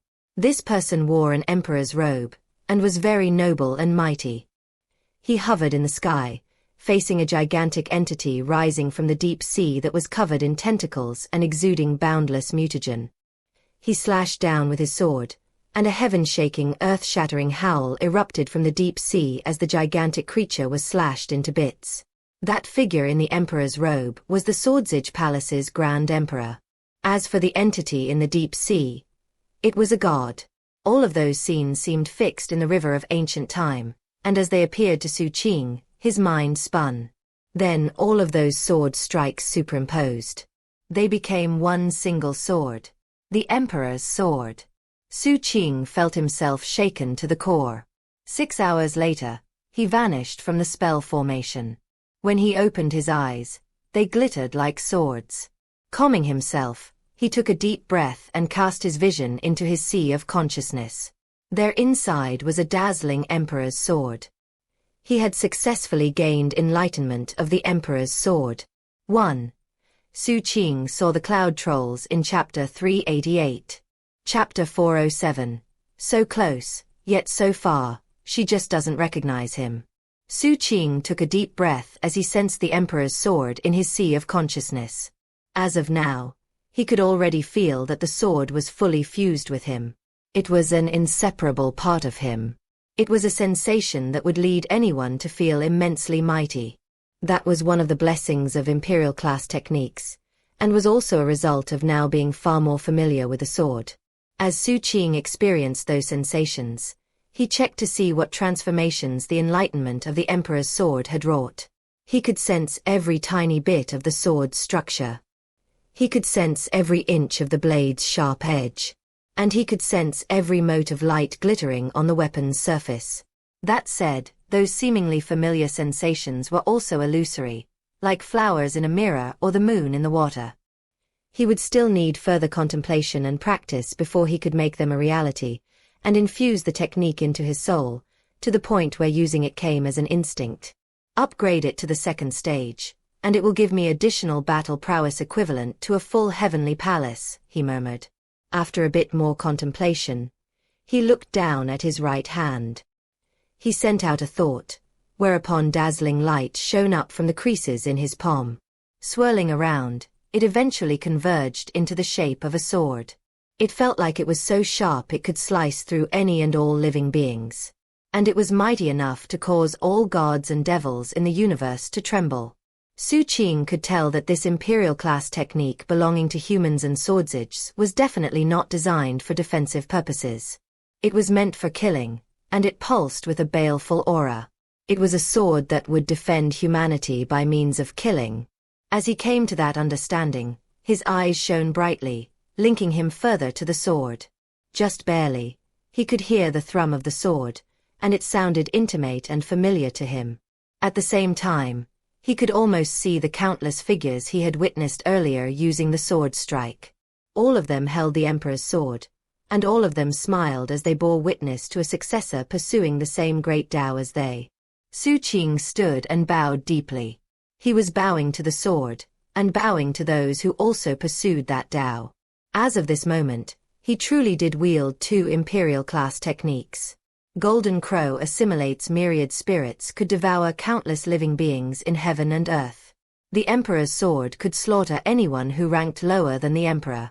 The latter could unleash power that surpassed that of the wielder's cultivation level, but to do so required that it power up for years.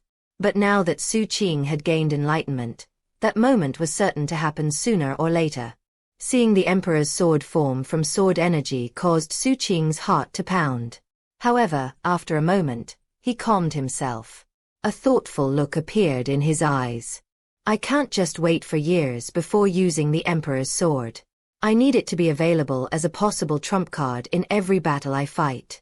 Therefore, my goal should be to familiarize myself with the sword as quickly as possible, and then get it to the second stage. That way, it will count as additional battle prowess equivalent to an entire heavenly palace. If I want to familiarize myself with it, I'll need to use an actual sword. Suddenly, something clicked, and he looked down at his Swordsage command sword. Looking at it, he felt a bit stunned as he realized that it had an additional function. Other than its everyday functions used by Swordsages, and the fact that it could be used to build a sword pavilion, it had another hidden feature. And that feature was its function in aiding the user in becoming more familiar with the Emperor's sword. After all, its physical appearance was exactly the same as the Emperor's sword. Just what I would expect of a legacy belonging to humankind and kept in the Swordsage division. Every single step of the way involves deep meaning and reserve powers. Considering how long the Swordsage division has considered this technique a reserve power, there must have been countless Swordsages who succeeded in gaining enlightenment. And though people who succeeded in one shot are probably rare, people who succeeded in 2 shots are surely not so unusual.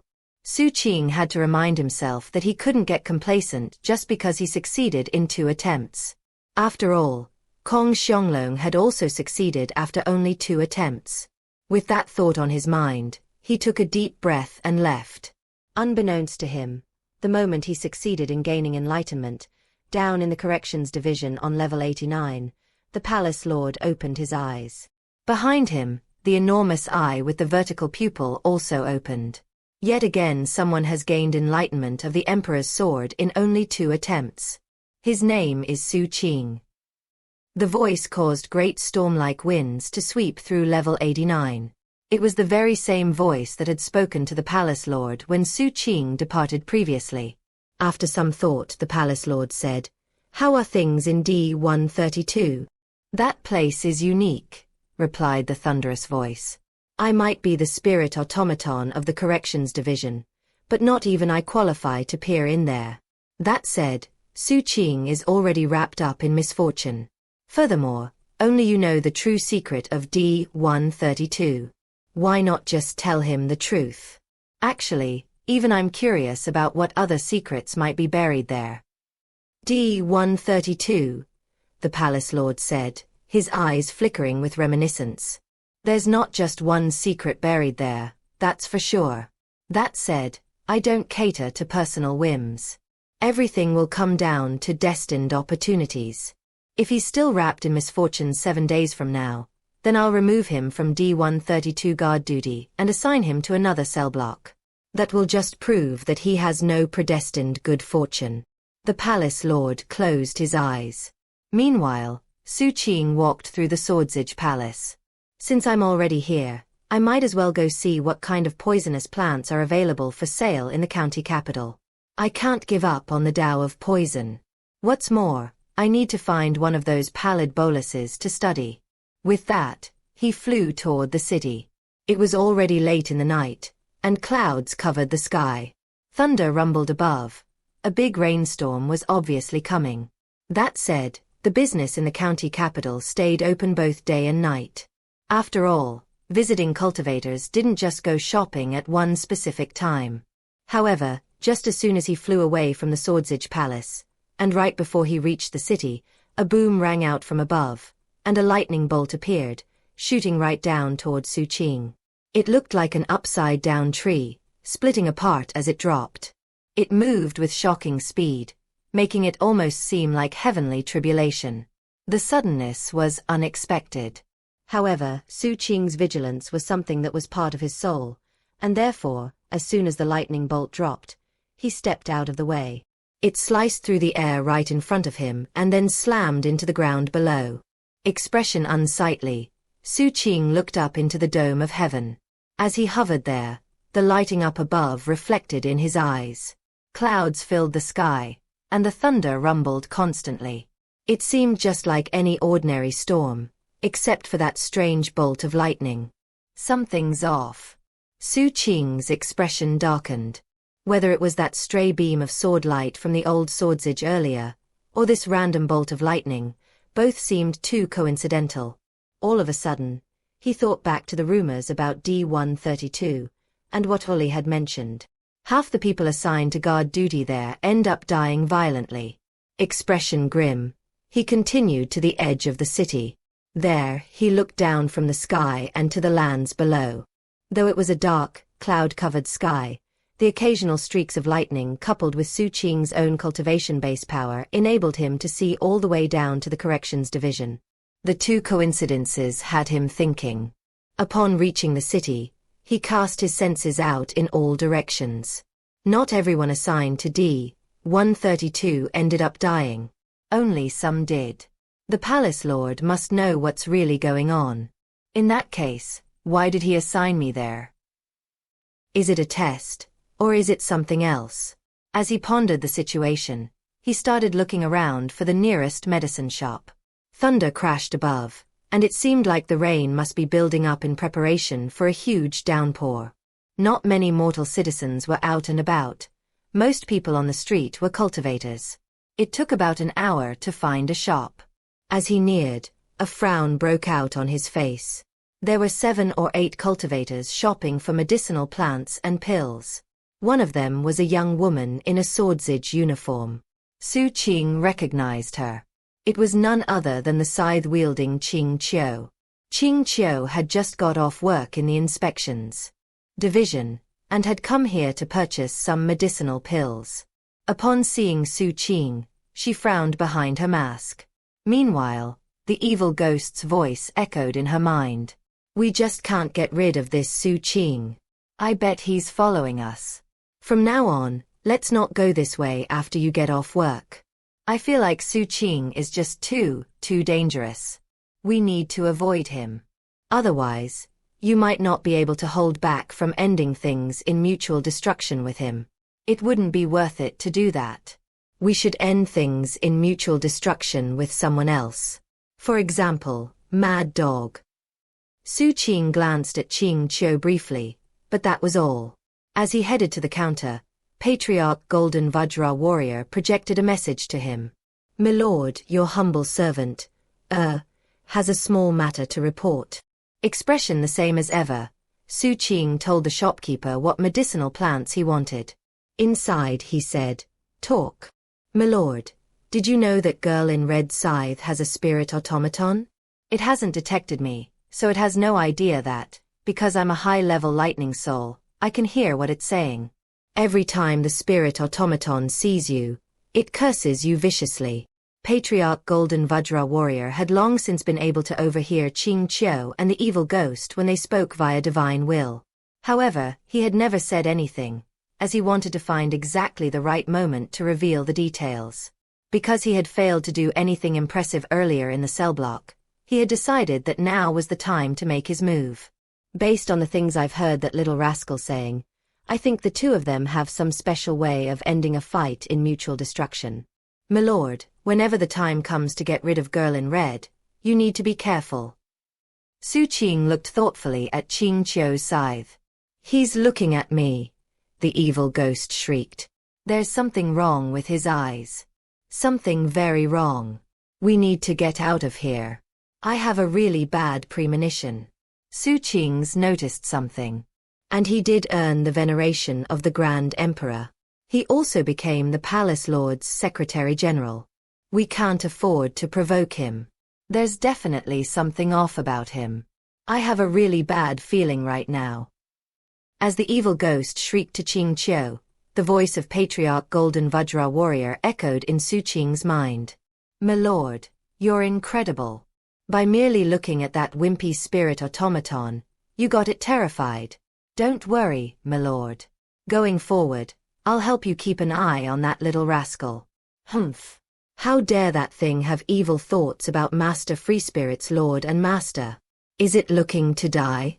With me here, there's no way any malicious spirit will ever harm my most beloved lord. It'll have to deal with me first. By the way, my lord, it probably wouldn't hurt to occasionally show off how domineering you are. All the books I've read say that. The majesty of a king. The aggression of a tyrant. My lord, you have those things, so you can easily scare that upstart spirit automaton half to death. Later on, your humble servant will figure out a plan to work against it. That way, when the time comes to kill Girl in Red, we won't have any unexpected setbacks. The patriarch was clearly going into overdrive trying to prove his worth. Xu Qing thought about it for a moment. Having purchased all of the medicinal plants he wanted, he suddenly recalled the pallid bolus. Do you have any pallid boluses? He asked. The shopkeeper smiled and nodded. Pulling out a bottle of pills from behind the counter, he placed it in front of Xu Qing. 10 pallid bolus for 1 spirit coin. Xu Qing was shocked at the seemingly incredibly low price. After all, even back in Emperor-receiving prefecture, white boluses cost far more than that. Our exalted lieutenant governor is the epitome of benevolence and morality, the shopkeeper explained. He's the one who invented this pill. There really is no end to his virtuous achievements. In order to ensure that the common folk in the county capital don't have to deal with the encroaching effects of mutagen, he set the price for the pill at all shops in the city. For all intents and purposes, they're basically free. Xu Qing felt admiration in his heart as he paid for the bottle. Later, he would research it and see if he could learn from the lieutenant governor's pill concocting technique. With that, he turned and left. Xianxia watched all of this, and suddenly found herself thinking back to the scavenger base camp in South Phoenix. She remembered when she worked as a clerk at a general store, and a scrawny, grubby young man would cautiously approach and buy white boluses. Xianxia frowned.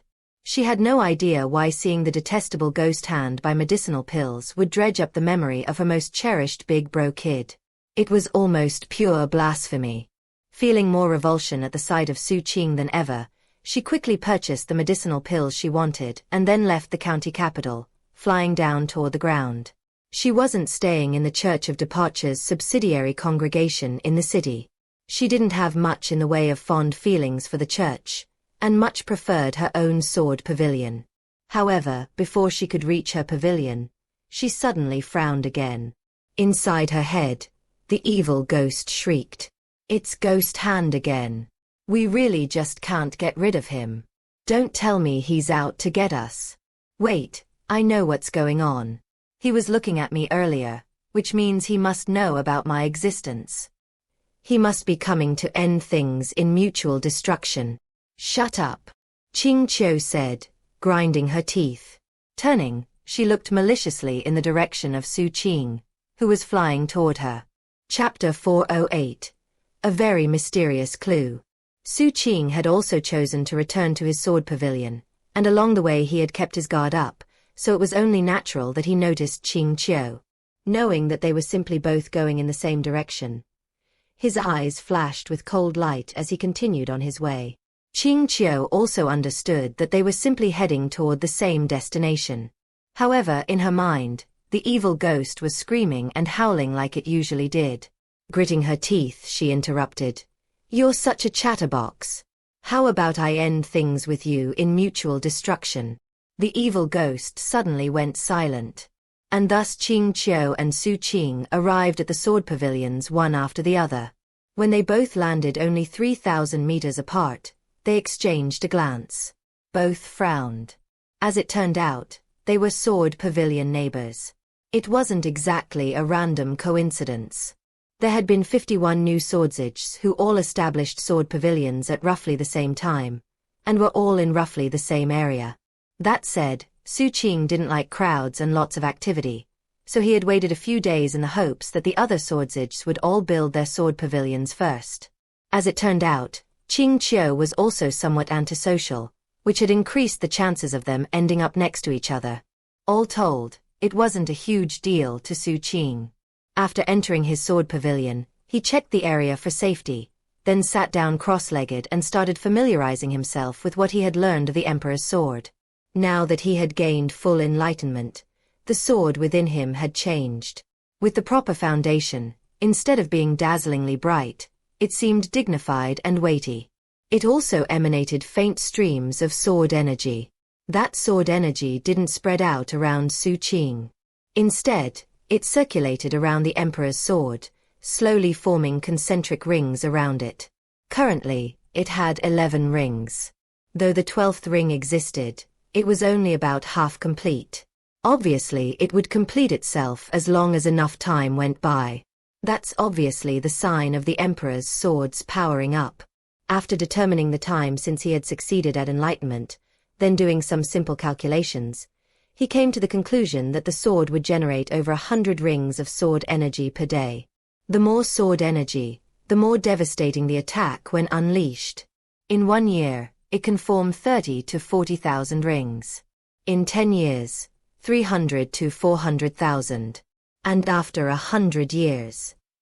He started to calculate, but then realized it was so far off in the future he might as well forget about it.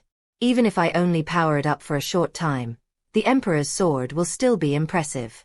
As he sensed the might of the Emperor's sword in his sea of consciousness, he thought about the golden dragon Kong Xianglong had revealed, which was also an imperial-class technique. That golden dragon had been keeping the Emperor's sword in its mouth. After some thought, he stimulated the totem tattoo on his back, causing intense heat and bright light to fill his sword pavilion. The golden crow appeared behind him, and then circled in the air around him. Burning phoenix-like feathers drifted down, making an incredibly beautiful scene. But Xu Qing's focus was on drawing the Emperor's sword out of his sea of consciousness and up through the top of his head. Once it was completely out in the open, the golden crow let loose an exultant cry, then flew over and clamped its beak down onto the sword. A tremor passed through it, and it transformed. For one thing, it now pulsed with sword energy. That was even more the case with its tail. And it was generally much stronger than before.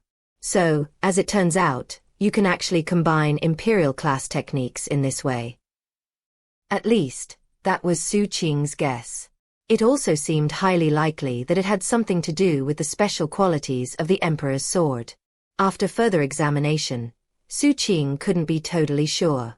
But he did know that the golden crow was more impressive now. What was more, this change didn't affect the power-up function of the Emperor's sword. Settling his thoughts regarding that matter, he took out a pallid bolus and started studying it. Time passed. Eventually, the rain started, and as the pitter-patter filled the outside world, Xu Qing immersed himself in pill research. After dissecting several of them, he started to get an idea of the concocting method. It's a very ingenious method. But that's not the key to the pill. The reason it's so effective in purging mutagen is that it has some very unique medicinal plant ingredients. He couldn't tell what those ingredients were.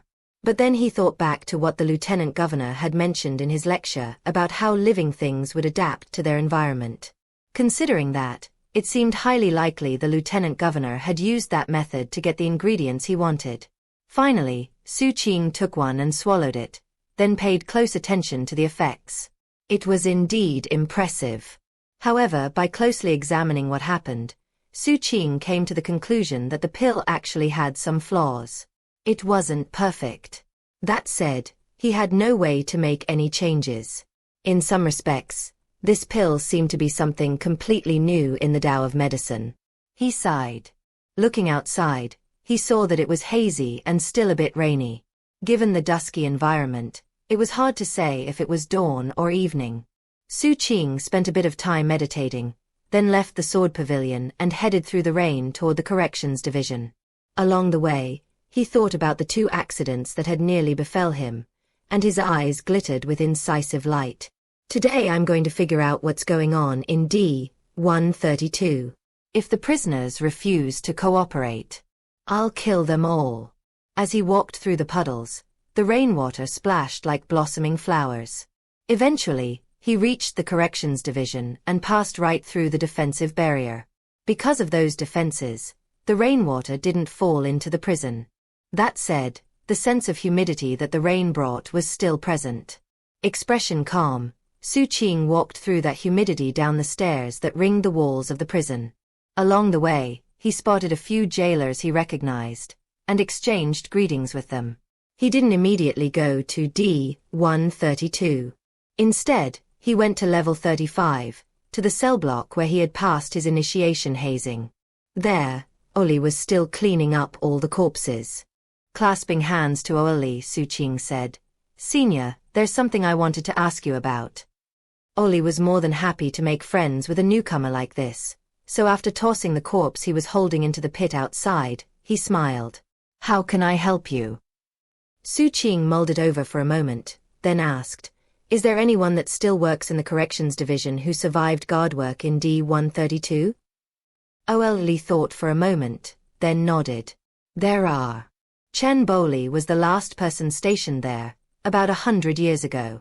He held the station for 3 years before transferring to level 77. Although after his stint at D-132, Chen Boli's personality changed. He became eccentric, and will rarely interact with anyone else. If you want him to talk, you'll have to ply him with gifts. Do you happen to have anything really tough that can be used to sharpen bladed weapons?" Xu Qing rummaged through his bag of holding and found a table and chair set from August Spirit Nethersprite's mansion grotto that seemed like it was quite hard. "Yeah." Li smiled. "In that case, this'll be easy. Follow me." He led Xu Qing to level 77, where they found a pock-faced old man. He squatted in the corner with his back to the wall, as he felt that was the safest position. Given how the shadows fell around him, he seemed very ferocious. He was in the middle of sharpening a dagger. As he slid the blade back and forth across the sharpening stone, it caused an unsettling, ear-piercing noise to fill the area. Seeing Xu Qing and Oli, the old man looked up with grim eyes that seemed to warn other living people to stay away. "Brother Chen, I'd like you to meet Xu Qing. He's new here, and he got assigned to D-132. He wanted to ask you some questions about that." After making the initial introduction, Oli was apparently not inclined to stick around, and he left. Chen Boli didn't say anything, and looked as grim as before. After watching Oli leave, he shifted his gaze to Xu Qing. Xu Qing clasped hands and bowed, then took out Nethersprite's chair and desk set and put it off to the side. "Senior, these items are very hard." He could sense that this man had a very profound cultivation base. Chen Boli glanced at the furniture, then reached out and rubbed his hand along the material. After that, he made some experimental swipes to sharpen his dagger. When he saw the results, he looked pleased. "What do you want to know?" "How to avoid dying on the outside." Xu Qing's eyes narrowed. Already he could tell that he was on the right track. Clasping hands, he bowed again. "I hope you can clear up my confusion, Senior. Have you already experienced some misfortune?"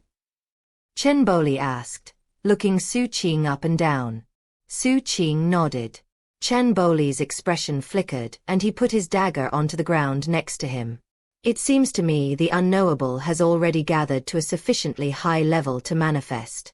That was very fast. Avoiding death on the outside is simple. Just don't leave the corrections division. Either that or have a very strong life force. I'm not the latter, so when I had that post I never left. That's what the person assigned to the post before me said to do. Chen Boli was looking at Xu Qing like he was already dead. "You need to be careful. When that unknowable misfortune locks onto someone, they usually don't survive a month.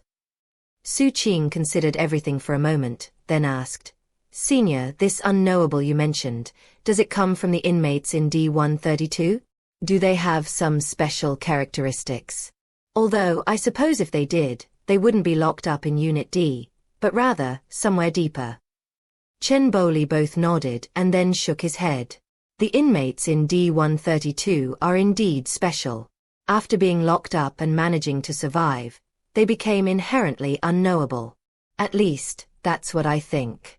My sense is that all of them contribute a bit to the unknowable. Or maybe D132 itself is unknowable. Or it's even possible that one of the inmates has turned the tables and taken charge in there. That said, the Palace Lord doesn't pay much attention to D132, so I'd say my first guess is probably the correct one. Did that head in 237 beg for you to put it in with the cloud troll? Ignore it. Someone tried that once, and it didn't do anything. With that, Chen Boli went on to give Xu Qing some details about the various inmates in D132. The 13th inmate, that head, really does have some skills. But not many. Again, don't take any of its advice, or it could affect you negatively.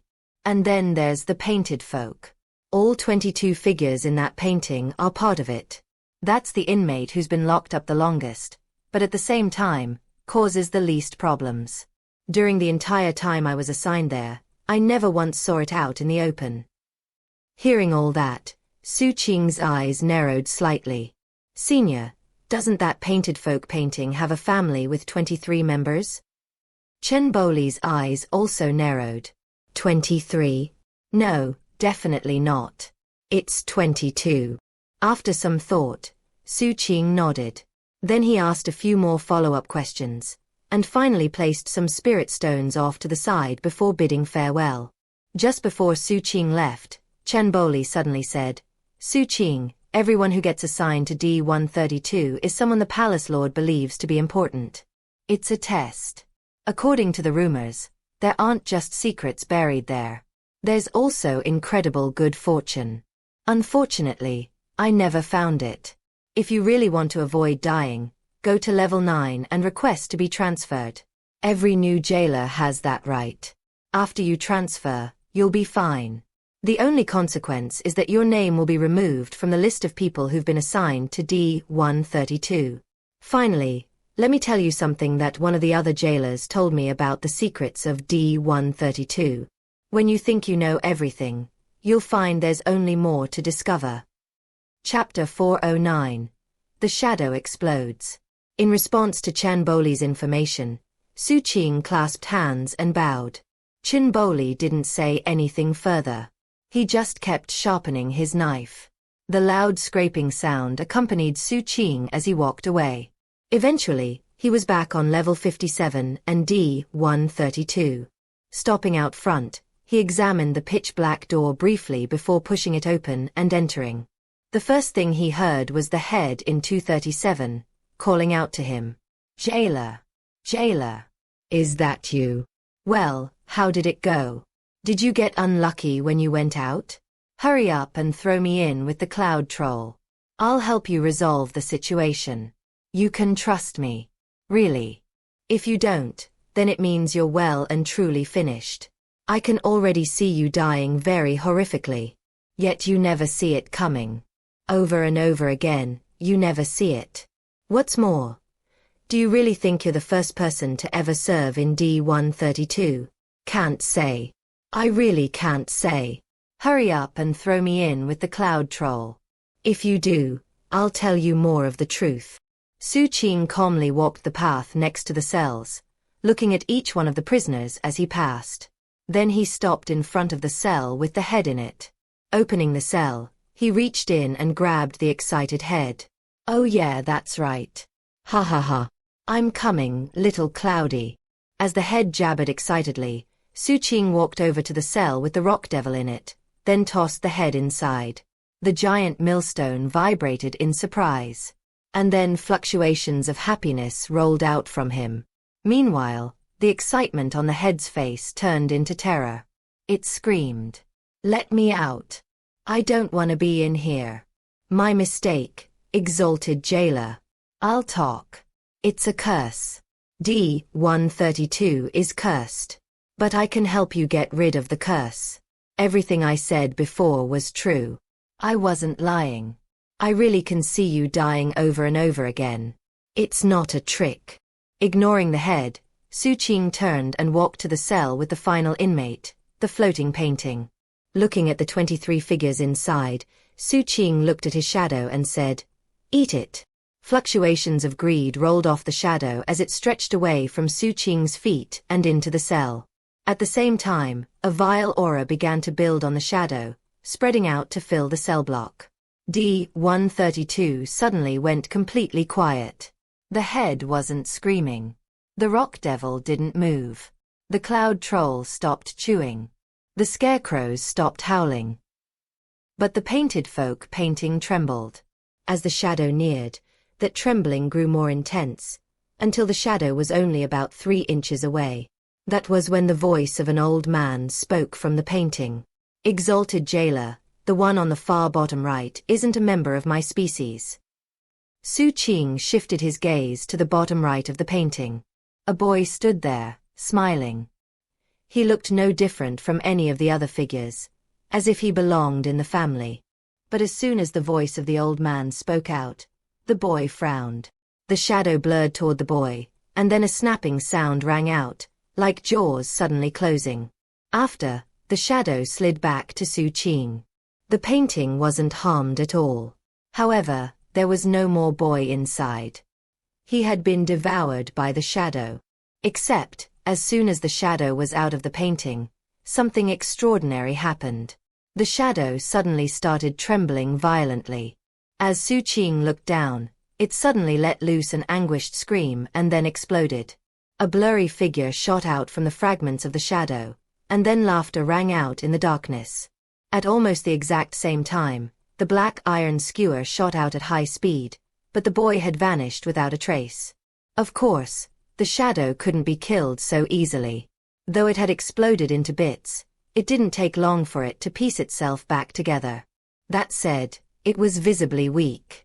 Looking anxiously at Xu Qing, it sent out a surge of emotional fluctuations. Destiny aura. Devoured, boom. Apparently fearful that Xu Qing would find it to be useless, it had explained things fairly clearly. Xu Qing's eyes narrowed as he looked at the spot where the boy had disappeared. Destiny aura, he murmured. The iron skewer circled back around, and Patriarch Golden Vajra Warrior materialized. After looking at the weak state of the shadow, he turned to Xu Qing nervously. This was twice in a row that he had failed. Granted, the shadow had also failed, but then it had concocted some story about destiny aura. "You've learned some bad habits, you bratty shadow. Detestable." The Patriarch snorted coldly inwardly. As far as he was concerned, it was 80% likely the shadow was making things up to avoid coming across as useless. "You want to tell stories? You couldn't possibly compare to me in that regard, you bratty shadow. Since you want to run your mouth, I'll add fuel to the fire. That way when the deadly killer figures out what's really going on, you'll be in major trouble. As long as I keep myself out of it, I'll come off scot-free." He had read a lot of books that talked about destiny aura. In most cases, destiny aura was something the main character absolutely required. In fact, in novels, it seemed that everyone was always after destiny aura. "Destiny aura," he said smoothly. "Milord, I can't see destiny aura, and apparently don't know as much about it as the erudite little shadow. But since the shadow mentioned it, congratulations, milord. Congratulations. You've clearly been favored by fate to find destiny aura here." Xu Qing looked at the Patriarch and frowned. Shivering inwardly, the Patriarch quickly went into a description based on things he'd read in various printed novels. "Milord, based on what Little Shadow has indicated, and assuming it's correct, then your humble servant can guess about why people assigned to D-132 end up perishing on the outside. If Little Shadow is right, then I think I already know the secret of D-132. Obviously this place has some destiny aura. In all likelihood, It's a portion of Sea Sealing County's destiny aura. Who knows how it ended up here, or why it took a specific form. The reason other people stationed here died is that destiny aura can only be taken by extremely extraordinary people. As the old saying goes, too much is worse than not enough. The resulting backlash caused the misfortune and suspicious events. After making his explanation, the patriarch was actually stunned. After all, what he had just said made perfect sense. Don't tell me the bratty shadow was telling the truth? As the patriarch reeled inwardly, Xu Qing's frown deepened. The first time he heard about Destiny Aura was when his master told him the story of the Crown Prince of Violet and Cyan. He'd said that some stories claimed that the Crown Prince was born bearing the Destiny Aura of the entire human species. 1. As Xu Qing contemplated that, his expression flickered and he looked to the right-hand side of the cell block off in the distance. Floating out of the shadows there was the very same boy from moments ago. He was looking curiously at Xu Qing. Patriarch Golden Vajra Warrior immediately shot toward him, but the boy vanished again. This time, he appeared in a different part of the cell block, still looking curiously at Xu Qing. Xu Qing could sense that the boy's gaze was specifically drawn to his own right wrist. Surprised, he lifted his right hand. The boy's line of sight followed along with his movement. Xu Qing's right wrist didn't seem unusual in any way. But he knew about the thread of golden light hiding there. Back when he risked his life to form his poison core, that golden light had flickered and gave him a series of very strange sensations. "Ooh. What is this?" he asked, looking at the boy.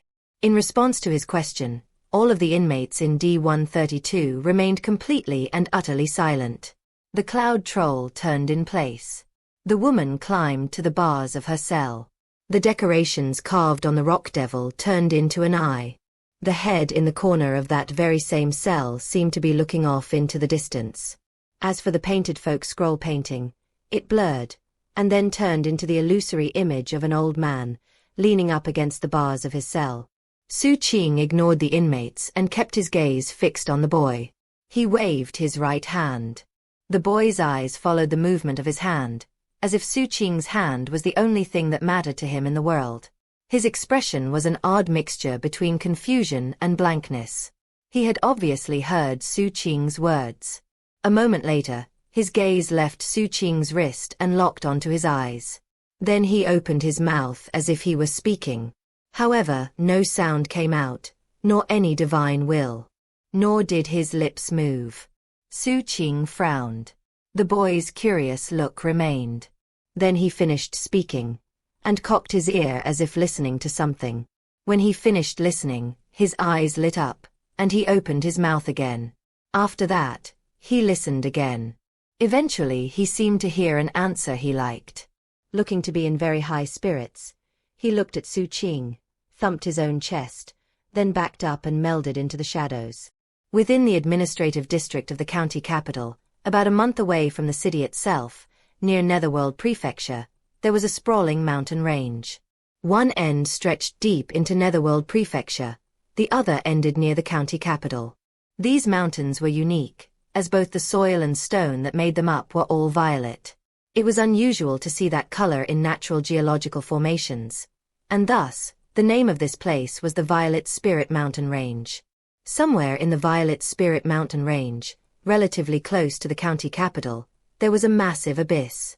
It was incredibly deep and dark, with its depths impossible to see clearly.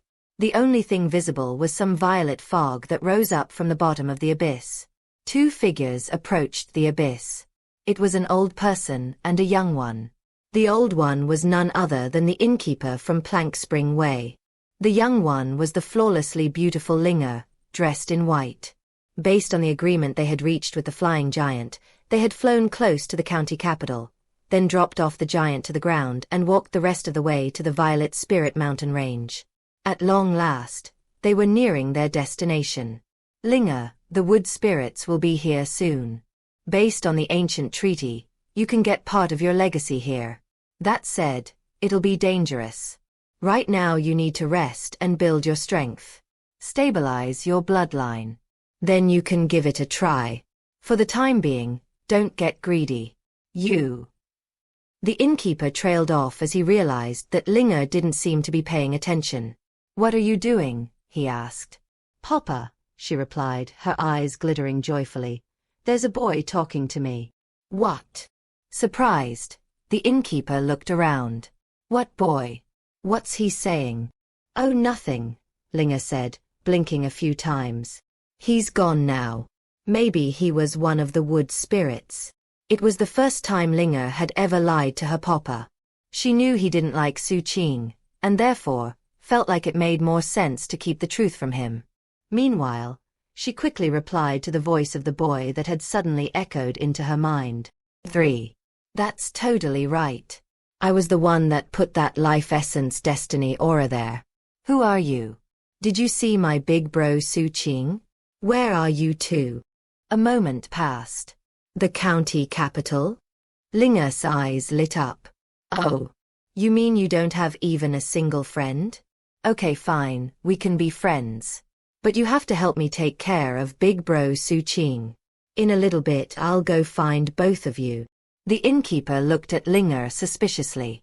Let's go, Papa, she said with a smile. Inside she was happy, and outside, she looked as pure and beautiful as always. That only made the innkeeper more suspicious. But he couldn't figure out what might be going on, so finally he just shook his head and went back to his usual admonitions. You absolutely, positively must not start daydreaming. This particular legacy is very important. You cannot afford to fail, as it's a matter of life or death. Now, when the wood spirits get here, you need to go into seclusion to stabilize your blood. While you do, I'll go to the county capital to buy a few of the things we'll need. Got it, Papa, Linga said, keeping her arm wrapped around the innkeeper's arm. The mountain breeze blew, lifting her hair and tenderly caressing the fair skin of her face. Linga reached up and tucked her hair behind her ear. While her hand was blocking her eyes, she glanced in the direction of the county capital. Her smile deepened. 1. Master Seventh told Xu Qing the story of the Crown Prince of Violet and Cyan in Chapter 262. 2. Xu Qing noticed the golden light in Chapter 340. 3. Wood spirit is the name of a species, so it doesn't necessarily mean that they're spirits or spirit creatures, as you might initially imagine. Of course, there's no saying that they aren't. The point is just that wood spirit is a species name. Chapter 410. Mountains and clouds obscure the sky. Back in the county capital's corrections division, in D-132, Xu Qing frowned as the boy vanished. Then he walked toward the painted folk's cell. Perhaps because of the threat of the shadow, the old painted folk man didn't hide away. Instead, as Xu Qing approached, he quickly clasped hands and bowed in greeting. I am Sir Inkwell of the Painted Folk. Well met, exalted jailer. What was that thing? Xu Qing asked the old man. Sir, that boy was Destiny Aura. Sir Inkwell responded immediately. Xu Qing's gaze became sharper. In response, Sir Inkwell shivered. For some reason, he was getting the feeling that this jailer was different from the others. Generally speaking, Sir Inkwell didn't care about the guards in the prison. Because of the unique qualities of his species, it wouldn't even bother him if the people in the painting ripped the painting to shreds. After all, they were illusory. However, when this particular guard sent his shadow into the cell, Sir Inkwell had felt an intense sensation of deadly crisis. It had seemed to him that the shadow really could devour him. That got him nervous, as he had the feeling being eaten would be painful.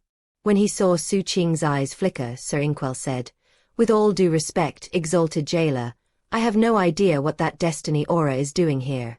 It was here when I got locked up. In fact, I have you to thank, exalted jailer. That destiny aura loved to stay in the painted folk world, and because of that, I never dared to show myself in the open. I always had the feeling it wanted to eat me. That was why I could never warn you of the situation. I truly hope you can forgive me, exalted jailer. Sir Inkwell knew that it was unlikely this jailer would believe him. After all, he had never made any indication he wanted to offer a warning. But he still had to say the words. Sometimes providing an explanation and not providing an explanation could lead to very different results.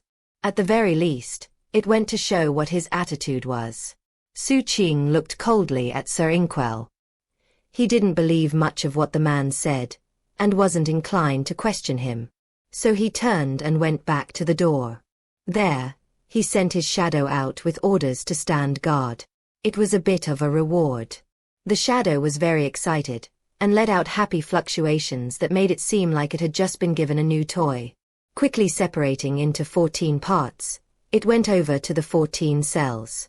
The cloud troll wasn't eating anything, as the curious shadow was doing the eating instead. The woman trembled and ceased trying to coax the scarecrows to sleep. Because of the shadow, the scarecrows trembled and rose to their feet, ready to accept orders. In fact, shortly after, they were arrayed around the woman, glaring at her aggressively. The rock devil was turning, but not of its own accord. The head was pushing it. Both inmates were terrified, as a shadowy whip had appeared in the cell, which repeatedly lashed in their direction. The over 20 figures inside the painted folk scroll painting were no longer smiling. They looked terrified. And that was because the shadow was laying atop the painting, licking its lips. All of the prisoners seemed demure and quiet. However, the boy would occasionally appear and look at Xu Qing, and his gaze always seemed focused on the right wrist. He seemed extremely curious. Eventually, he sat down cross-legged in front of Xu Qing and cupped his chin with his palm. Xu Qing looked at him. He knew that this boy was the secret of D132. Time passed. Half a month. During that time, Xu Qing didn't experience any further strange incidents when he left the corrections division. Under his management, nothing unusual happened in D132. However, whenever the inmates there saw Xu Qing, their eyes shone with terror. And that was because they were always missing body parts. It was the work of the shadow. The shadow couldn't control its curiosity, and would occasionally take a bite here or there. Thankfully for the inmates, their gruish nature ensured that the bitten spot would grow back by the next day. The head didn't chatter anymore. When Xu Qing passed by, it would sigh. "Don't stomp me to death. Don't kill me. Ow." The boy had gotten used to Xu Qing. Whenever he came for duty, the boy would manifest and sit next to him. He almost seemed like a follower who had been tasked with bodyguard work. On some occasions, the boy would run over and watch the shadow striking fear into the hearts of the inmates. As for Patriarch Golden Vajra Warrior, he looked miserable. Xu Qing didn't put him away into his bag of holding. Instead, he gave him work similar to the shadow. As of now, there were 2 additional jailers in D132. The Patriarch seemed very interested in the Rock Devil. Then, he and the shadow apparently came to some sort of agreement, after which the Patriarch took over management duty of that specific cell. The shadow was most interested in the painted folk. It loved laying atop the painting and licking its lips. Eventually, the painting turned blurry. Seeing all that, Xu Qing did some calculations. Based on what the other jailers had told him, every month, their quota would reset, allowing them to deal with inmates however they saw fit. That said, the quota was based on how many inmates were in each cell block. Because of that, Xu Qing only had the right to get rid of 2 prisoners. That was a bit disappointing. "There just aren't enough inmates in D132, he murmured. As he pondered ways to get more inmates into the cell block, Sir Inkwell tremulously called out to him. "Exalted jailer, I have a secret I want to tell you.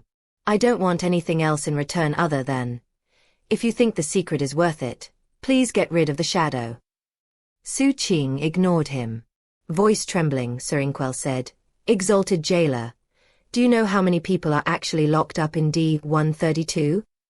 He sounded absolutely terrified, as if he had no choice but to reveal this secret to Xu Qing. Hearing that, Xu Qing frowned and looked over coldly. There were 14 inmates in the cell block. He'd known that from the beginning, and had checked on them as soon as he arrived. Besides, he had already discovered the secret of D132. Beyond that, it seemed like Sir Inkwell was being deliberately mystifying, which was suspicious. Xu Qing was about to look away when, all of a sudden, his expression flickered as he remembered something. Exalted jailer, you just sensed it, didn't you? Sir Inkwell asked, voice trembling. Exalted jailer, do we really have 14 inmates here? Think back. Scour your memories. When you do so, can you determine how many prisoners there actually are? Did you really figure out D-132's secret? Sir Inkwell's voice grew fainter and fainter until it vanished. Xu Qing looked at Sir Inkwell's cell, his eyes glittering. Sir Inkwell was obviously trying to lead him to a conclusion, that much was obvious. Regardless, he searched his memories to confirm the information. On his first day here, he had carefully checked all the inmates. There were 14. The first was the cloud troll. The second was the human woman. The third was the rock devil. The 13th was the head, and the 14th was Sir Inkwell. 14. For sure. He even took out the jade slip and reviewed all the information, confirming that there were 14 inmates. And yet, for some reason, Xu Qing felt like his memories contained different information. That said, he wasn't sure what it could be. Standing, he walked over to the cloud troll's cell. After examining it, he started strolling the path, looking into all the cells until he finally reached Sir Inkwell. Along the way, he yet again counted 14. As he stood outside Sir Inkwell's cell, he looked grimly at the blurry painting. Then, he mentally sent a message to Patriarch Golden Vajra Warrior. Instantly, the black iron skewer shot out, circling around the entire cell block, entering into each cell to inspect it. Afterward, he informed Xu Qing that there wasn't anything out of the ordinary. After that, Xu Qing had his shadow inspect everything. When it was done, it sent him fluctuations via divine will. Just as before, there was nothing unusual. There really were 14 inmates. Xu Qing's face darkened further, and he had the shadow send a section of itself to the painting. Sir Inkwell appeared, looking extremely nervous as he wailed. Exalted one, I really had no choice but to say that stuff. That shadow was about to eat me. I had to do it to buy some time. Otherwise I'd be done for. Exalted one, please forgive me. Forgive me. Just this one time. Xu Qing didn't say anything. His eyes grew colder. Sir Inkwell trembled even more violently as his anxiety turned into terror. Finally, he blurted, I'll just say. The real secret, exalted jailer, is that the corrections division is really only worried about one inmate. And it's a god. Explain, Xu Qing said. Exalted jailer, I'm not actually sure of every detail. I just once heard a prisoner older than me explaining that the corrections division was built on top of the sealed clone of a god. That is why the palace lords always stay here. Xu Qing thought back to his first time coming to the prison, and how he had heard howling from the depths of the chasm. Then he thought about the vibrations he had sensed from deep down. What was more, dead inmates were thrown into the bottom of the chasm, as if they were food. As those thoughts coalesced, and he realized the implications, he realized why Sir Inkwell had been acting deliberately mystifying. A moment later, Xu Qing looked at Sir Inkwell and called the shadow away. The shadow seemed disappointed, but couldn't disobey. All it could do was focus on having fun with the other inmates. Patriarch Golden Vajra Warrior did the same, and returned to his spot watching over the rock devil. D-132 was back to normal. Everything was normal. The boy formed of destiny aura appeared again. He always showed up close to Xu Qing, as if he wanted to stay close to him. Several days passed. Everything was going normal for Xu Qing. However, he was putting a lot of thought into what Sir Inkwell had told him. For some reason, he couldn't stop thinking about it. Eventually, one day when he was about to get off work and head back to his sword pavilion, he saw a familiar face in the corrections division. It was Kong Xianglong.